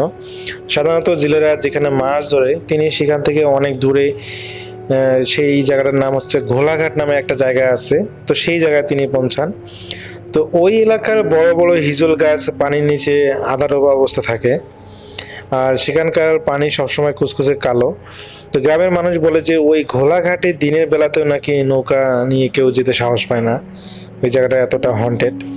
তো রাত তখন আনুমানিক 1টা বাজে। তো করিমউদ্দিন বা করিম ভাই তিনি নৌকায় বসে এক মনে পানিতে কোচ মারার জন্য তিনি মাছ খুঁজতেছেন পানির নিচে। তো হঠাৎ তিনি দেখলেন যে সামনে একটা বিশাল হিজল গাছের নিচে পানির উপরে অনেকগুলো মাছের ফুলকি ফুটতেছে এবং নিকতেছে। তিনি ভাবলেন যে হয়তো অন্য কোনো শিকারী লণ্ঠন জ্বালিয়েছে, কিন্তু একটু কাছে যেতেই তিনি দেখলেন যে সেখানে কোনো নৌকা নেই, কোনো জেলে নেই, বা অন্য কেউ মাছ ধরতেছে না, বরং পানির ভিতর থেকে অনেকটা মানুষের হাতের মতো লম্বা লম্বা কিছু একটা বের হয়ে আসতেছে এবং সেখান থেকে আগুনের ফুলকিগুলোর মতো জ্বলতেছে। তো করিম ভাই বুকের ভিতর সাহস নিয়ে যেহেতু গিয়েছিলেন, এবং তারপর তিনি সাহসী বটে, কিন্তু তারপর তার কাছে মনে হলো যে তিনি একটু ভয় পেলেন। তো তিনি দ্রুত নৌকাটা ঘোরাতে চাইলেন, কিন্তু ঠিক তখনই অনুভব করলেন তার ছোট্ট নৌকাটি নিচ থেকে কেউ যেন সজোরে ধরে রেখেছে এবং নৌকাটা একদম নড়তেছে না। তো করিম ভাই তার সর্বশক্তি দিয়ে তিনি যখন নৌকাটাকে সেখান থেকে নিয়ে যাওয়ার চেষ্টা করতেছেন, কিন্তু নৌকাটাও যেন কোনোভাবেই নড়তেছে না। অথচ বিলের ওই জায়গায় পানি ছিল অন্তত 10-12 হাত গভীরে, বেশি গভীর ছিল না, তাই নৌকা মাটিতে আটকে যাওয়ার কোনো প্রশ্নই আসে না। তো হঠাৎ তিনি অনুভব করলেন নৌকাটা কেবল আটকে নেই, বরং ধীরে ধীরে এটাকে একদিকে কাত করতেছে, মানে একদিকে নৌকাটা একদিকে ভারী হচ্ছে। তো ঠিক তখনই তিনি হিজল গাছের নিচে সেই আগুনের ফুলকিগুলো দেখলেন, এবং সেগুলো দেখলেন যে হঠাৎ করে কেন জানি নিভে গেল, এবং নিভে যাওয়ার পর পুরো বিল যেন অন্ধকারে নিমজ্জিত হলো। একটু আগে ওই নিচের দিকে আলো জ্বলার কারণে চারিদিকে একটু হালকা আলো মানে দেখা যাচ্ছিল, কিন্তু যখনই ওই পানির ভিতরে আগুনের মতো জিনিসটা নিভে গেল, তো সেই সঙ্গে সঙ্গে তিনি দেখলেন যে পুরো জায়গাটা যেন অন্ধকার হয়ে গেল। তো অন্ধকারের মাঝে তিনি শুনতে পেলেন একটা হাসি শব্দটা এক জায়গা থেকে আসতেছে না, মনে হচ্ছে যে পুরো বিলের জায়গা থেকে প্রতিধ্বনি হয়ে একটা হাসি তিনি শুনতে পাচ্ছেন, হাসির সাউন্ড। তো তিনি ঘাড় ঘুরিয়ে এদিক তাকাচ্ছেন, কিন্তু কোনো মানে কে হাসতেছে তিনি কোনো কিছুই বুঝতেছেন না। রাসেল ভাই সেই সময়টা আসলে শীতকাল ছিল না, দেখা যায় যে তিনি অনুভব করতেছেন যে সেই নদীর পাড়টা বা নদীর যেখানে তিনি আছেন ধীরে ধীরে এত পরিমাণ শীত অনুভূত হচ্ছে, মনে হয় যে এটা পুরো দমে শীতকাল চলতেছে, তিনি এত শীত অনুভব করতেছেন। অথচ রাসেল ভাই চতুর্দিকে তিনি কোনো কুয়াশা বা কোনো কিছুই দেখতে পাচ্ছেন না, সব কিছুই স্বাভাবিক, কিন্তু তার কাছে মনে হচ্ছে যে তাকে অনেক পরিমাণ ঠান্ডা লাগতেছে। তো কিছুক্ষণ পর তার পিছন থেকে তিনি একটা গম্ভীর কণ্ঠস্বর শুনতে পেলেন। তো সেই গম্ভীর কণ্ঠস্বরে তাকে কিছু একটা বলার চেষ্টা করছে যে করে মাছ পাসনি, আমার সাথে চল, আমি তোকে অনেক মাছ দেব, এই ধরনের একটা তিনি গম্ভীর একটা কণ্ঠ শুনলেন। তো এটা শুনে সঙ্গে সঙ্গে তিনি পিছনে তাকান, এবং যখনই তিনি পিছনে তাকান দেখেন যে একটা মধ্যবয়সী একটা মহিলা দাঁড়িয়ে আছে। রাসেল ভাই সব থেকে অবাক হন, সেই মহিলাটা কোনো কিছুর উপর মাটির উপর দাঁড়িয়ে নয়, ওই মহিলাটা একটা পানির উপর, যেন পানিটা তার কাছে কোনো কিছুই না, তিনি পানির উপর দাঁড়িয়ে আছেন। তো রাসেল ভাই এটা করিম ভাই দেখে তো প্রচণ্ড পরিমাণ ভয় পেয়ে যান, এবং তিনি কি করবেন বুঝতে পারতেছেন না। তিনি বুঝে ফেলেছেন যে তিনি কোনো একটা খারাপ কিছুর খপ্পরে পড়ে গেছেন, এবং রাসেল ভাই তখন তিনি দোয়া দুরূদ যত যা জানা আছে সেগুলো পড়তে শুরু করেন, এবং তিনি অনুভব করেন যে যেগুলো তিনি দোয়া দুরূদ জানেন সেগুলো তিনি মানে মনে করতে পারতেছেন না, মনে হয় যে ভুলে গেছেন। তো তিনি চেষ্টা করতেছেন, এবং তার সামনে থাকা সেই মধ্যবয়স্ক সেই মানুষটি বা অবয়বটা তাকে দেখে হাসতেছে। তো রাসেল ভাই এটা দেখে তিনি কোনোভাবেই সেই হাসিটাকে মানে সহ্য করতে পারতেছেন না। মনে হচ্ছে যে তো সেই হাসিগুলো তার কানের পর্দা ফেটে ফেলতেছে, এত বিকট জোরে তার কানের মধ্যে লাগতেছে সেই হাসি। তো রাসেল ভাই সেই সাহায্যের জন্য চিৎকার দিতে চাইলেন, কিন্তু তার কাছে মনে হলো যে সেই হাসির কাছে তার গলার সাউন্ড এত পরিমাণ কম যে তিনি নিজের হলো শুধু চিৎকার নিজেই শুনতে পাচ্ছেন, মনে হচ্ছে যে আর কারো কাছে যাচ্ছে না। তো রাসেল ভাই এরকম করে তার কাছে প্রায় 20 মিনিট সেখানে চলে যায় এবং সেই সামনে থাকা অবয়বটা তাকে বারবার ইশারা করতেছে, আমার সাথে চল, আমি তোকে অনেক মাছ দেবো। তো এক প্রকার করিমউদ্দিন ভাই দেখা যায় যে তিনি কোনো কিছুই যেন করতে পারতেছেন না। তো এবং কিছুক্ষণ পর তিনি লক্ষ্য করেন সেই নৌকাটা সেই অবয়বটার পিছনে পিছনে যাচ্ছে। অবয়বটা যেদিকে যেদিকে পানির উপর দিয়ে যাচ্ছে, তার নৌকাটা যেন সেদিকে সেদিকে যাচ্ছে। তো রাসেল ভাই এরকম করে কতক্ষণ সেই নৌকাটা সেই অবয়বটার পিছনে যাচ্ছে তার মনে নেই। তো রাসেল ভাই এরকম করে অনেকক্ষণ যাওয়ার পর তিনি অনুভব করেন তিনি এমন একটা জায়গায় চলে এসেছেন যে জায়গাটা তিনি কখনোই আসেননি বা কোনোদিন আসেননি, এবং সে জায়গাটা সম্পূর্ণ তার অপরিচিত। তিনি কোনোভাবেই ঠাউর করতে পারতেছেন না যে এটা কোন জায়গা। অথচ এই বিলে তিনি প্রত্যেকটা মানে জায়গায় তিনি চেনেন, এমন কোনো জায়গা নেই যেগুলো তিনি চেনেন না, এবং প্রত্যেকটা জায়গায় তিনি মাছ মেরেছেন। অথচ এটা কোন জায়গায় তিনি এসেছেন তার নৌকা দিয়ে সেই অবয়বটার পিছনে, তিনি কোনো কিছুই বুঝতে পারতেছেন না। রাসেল ভাই যখন তিনি চতুর্দিকে তাকান, তখন তার কাছে মনে হয় যে তিনি একটা ভিন্ন একটা কোনো জগতে চলে এসেছেন।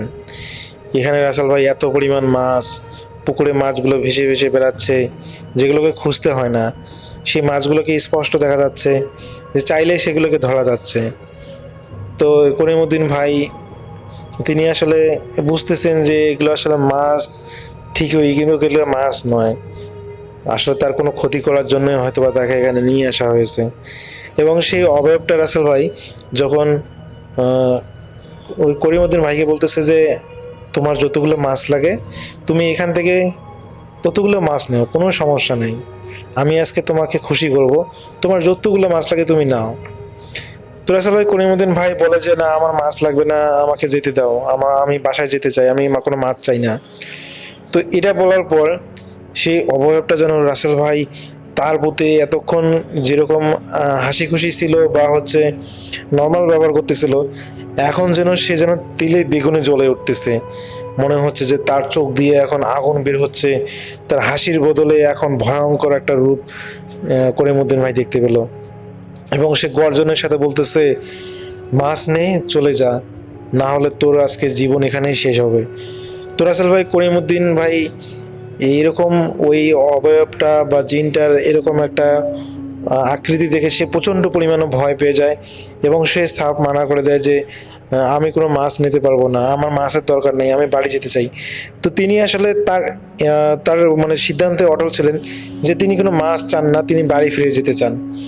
তো একসময় তাকে ভয় দেখানোর পরেও দেখা যায় যে যখন করিমউদ্দিনের কোনো সিদ্ধান্ত, তিনি সেই অবয়বটা কোনো পরিবর্তন পেলেন না, তখন একসময় রাসেল ভাই সেই অবয়বটা ধীরে ধীরে আবার আগের মতো স্বাভাবিক হয়, এবং যেমনটা প্রথমবার করিমউদ্দিন ওই অবয়বটাকে দেখেছিলেন সেরকম। এবং করিমউদ্দিনের প্রতি সেই অবয়বটা খুশি হন এবং বলেন যে তুই আজকে বেঁচে গেলি, তোর কাছে আমি দেখতেছি যে তুই লোভী কিনা, কিন্তু আমি যেটা দেখলাম তুই অনেক ভালো, যাই হোক এই ভালোর জন্য তুই আজকে বেঁচে গেলি, যাই হোক যেদিক দিয়ে আমি তোকে নিয়ে এসেছি সেদিক দিয়ে ফিরে যা। তো এই কথা বলার পর রাসেল ভাই ওই করিমউদ্দিন ভাই বা উনি আসলে অনুভব করেন যে তার নৌকাটা যেন কোনো একটা বরফের সাথে লেগে থাকলে যেরকম হঠাৎ করে ছাড়া পেলে যেরকম মনে হয়, যে নৌকাটা কেঁপে উঠলো, এবং কেঁপে ওঠার সাথে মনে হলো যে নৌকাটা এখন ওই স্বাভাবিক মানুষ চালালে যেরকম যেভাবে হেলে দুলে যেভাবে মানে নিয়ন্ত্রণ করা যায় সেরকম। তো করিমউদ্দিন ভাই দেখলেন যে এখন নৌকাটা তার একদম নিয়ন্ত্রণে, এবং যখন তিনি তার বৈঠা বলতে এখানে আসলে রাসেল ভাই প্রফেশনাল বইটা না, ওখানে আসলে ওই বাঁশ দিয়ে আসলে এক প্রকার বাঁশ দিয়ে বৈঠা বানিয়ে সেগুলো আসলে নৌকা সামনের দিকে এগিয়ে নিয়ে যাওয়া হতো। তো তিনি দেখেন যে যখনই তিনি বাঁশ দিয়ে সেই নৌকাটাকে সামনের দিকে এগিয়ে নিচ্ছেন, দেখেন যে নৌকাটা সুন্দরভাবে এগিয়ে যাচ্ছে। এবং রাসেল ভাই ওই অবয়বটা যেদিক দিয়ে তাকে নিয়ে এসেছিল, তিনি ওই রাস্তা ধরে যখন আসতে থাকেন, তো আধা ঘন্টা আসতে না আসতে তিনি লক্ষ্য করেন তিনি যেখানে মাছ ধরতে এসেছিলেন তিনি সেখানেই সেই পরিবেশের মধ্যেই চলে এসেছেন। তো এরপর রাসেল ভাই তিনি আর এক মুহূর্ত সেখানে দেরি করেন নাই। তিনি হলো তার হারিকেন এবং কোচ নিয়ে তিনি বাসার দিকে রওনা হন। এবং রাসেল ভাই তিনি ওই অবয়বটা বা ওই জিনটা বলেছিল যে যখন তুই ফিরে যাবি পিছনে একবারও তাকাবি না, কোনো শব্দ হলেও কোনো কিছু হলে কোনোভাবেই পিছনে তাকানো যাবে না, না হলে তুই বিপদে পড়বি। তো রাসেল ভাই উনি যখন বাসায় ফিরতেছিলেন তখন তিনি পিছনে অনেক কান্নার আওয়াজ, অনেক বিলের আওয়াজ, অনেক কিছু সাউন্ড পেয়েছিলেন, কিন্তু ওই অবয়বের ওই জিনটার কথা মনে করে তিনি একটিবারও হলো পিছনে তাকান নাই। তিনি হন হন করে বাসার দিকে রওনা দেন এবং বাসায় পৌঁছান। তো রাসেল ভাই এরপরে আসলে করিমউদ্দিনের সাথে আর কোনো ভৌতিক ঘটনা ঘটেনি। তো তিনি এরপরে হলো জানতে পারেন যে ওই ঘোলাঘাটটার যে জায়গা আছে যেখানে তিনি মাছ ধরতে গিয়েছিলেন, ওই জায়গাটা আসলে অনেক হন্টেড। তো উনি ওই বিষয়টা জানতেন কিন্তু আসলে পাত্তা দিতেন না। তো তিনি তার সাহস নিয়েই আসলে সেখানে মাছ ধরতে গিয়েছিলেন এবং মাছ ধরতে গিয়ে আসলে তিনি বিপদের সম্মুখীন হয়েছিলেন। তো তার সততার কারণে তিনি আসলে তার জীবন ফিরে পেয়েছেন। তো এরপর আসলে রাসেল ভাই যখন তিনি এলাকার মানুষদের কাছে ওই ঘোলাঘাট সম্পর্কে জানেন, তো তখন তিনি বুঝতে পারেন যে হ্যাঁ, এটা অনেক একটা হন্টেড জায়গা, এখানে বিভিন্নভাবে বিপদ চলে আসে। তো এর পরবর্তীতে তিনি আর সেখানে মাছ ধরতে যান নাই। তো এটাই ছিল রাকিবের ঘটনা। সেটা আমাকে পাঠিয়েছে আর একটা আত্মীয়ের ঘটনা ছিল, আত্মীয়ের কাছ থেকে সে ঘটনাটা জেনেছে। তো রাসেল ভাই আমার কাছে ঘটনাটা ভালো লেগেছিলো, যার কারণে আমি এটা শেয়ার করলাম। তো রাসেল ভাই এটাই ছিল আমার ঘটনা।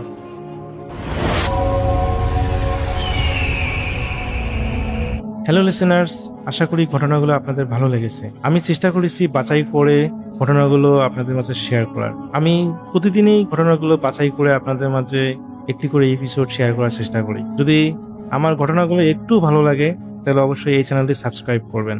আর আপনারা কোথা থেকে এই ঘটনাগুলো শুনতেছেন যদি আপনাদের ঠিকানাগুলো জানান তাহলে আমি অনেক কৃতজ্ঞ হব। তাহলে আমি বুঝতে পারবো যে আপনারা কোথা থেকে শুনতেছেন। এছাড়াও আপনাদের মাঝে যদি কোনো ঘটনা থেকে থাকে তাহলে অবশ্যই আমাদের ইমেলে দেওয়া ঠিকানায় ঘটনাটা পাঠাবেন। তাহলে নেক্সট এপিসোডে আপনার সেই ঘটনাটা আমরা রাসেল ভাইয়ের মাধ্যমে অথবা আমরা নিজেরা পড়ে শোনাবো। তো ভালো থাকবেন, সুস্থ থাকবেন এই প্রত্যাশায় আজকের মতো বিদায় নিচ্ছি। আল্লাহ হাফেজ।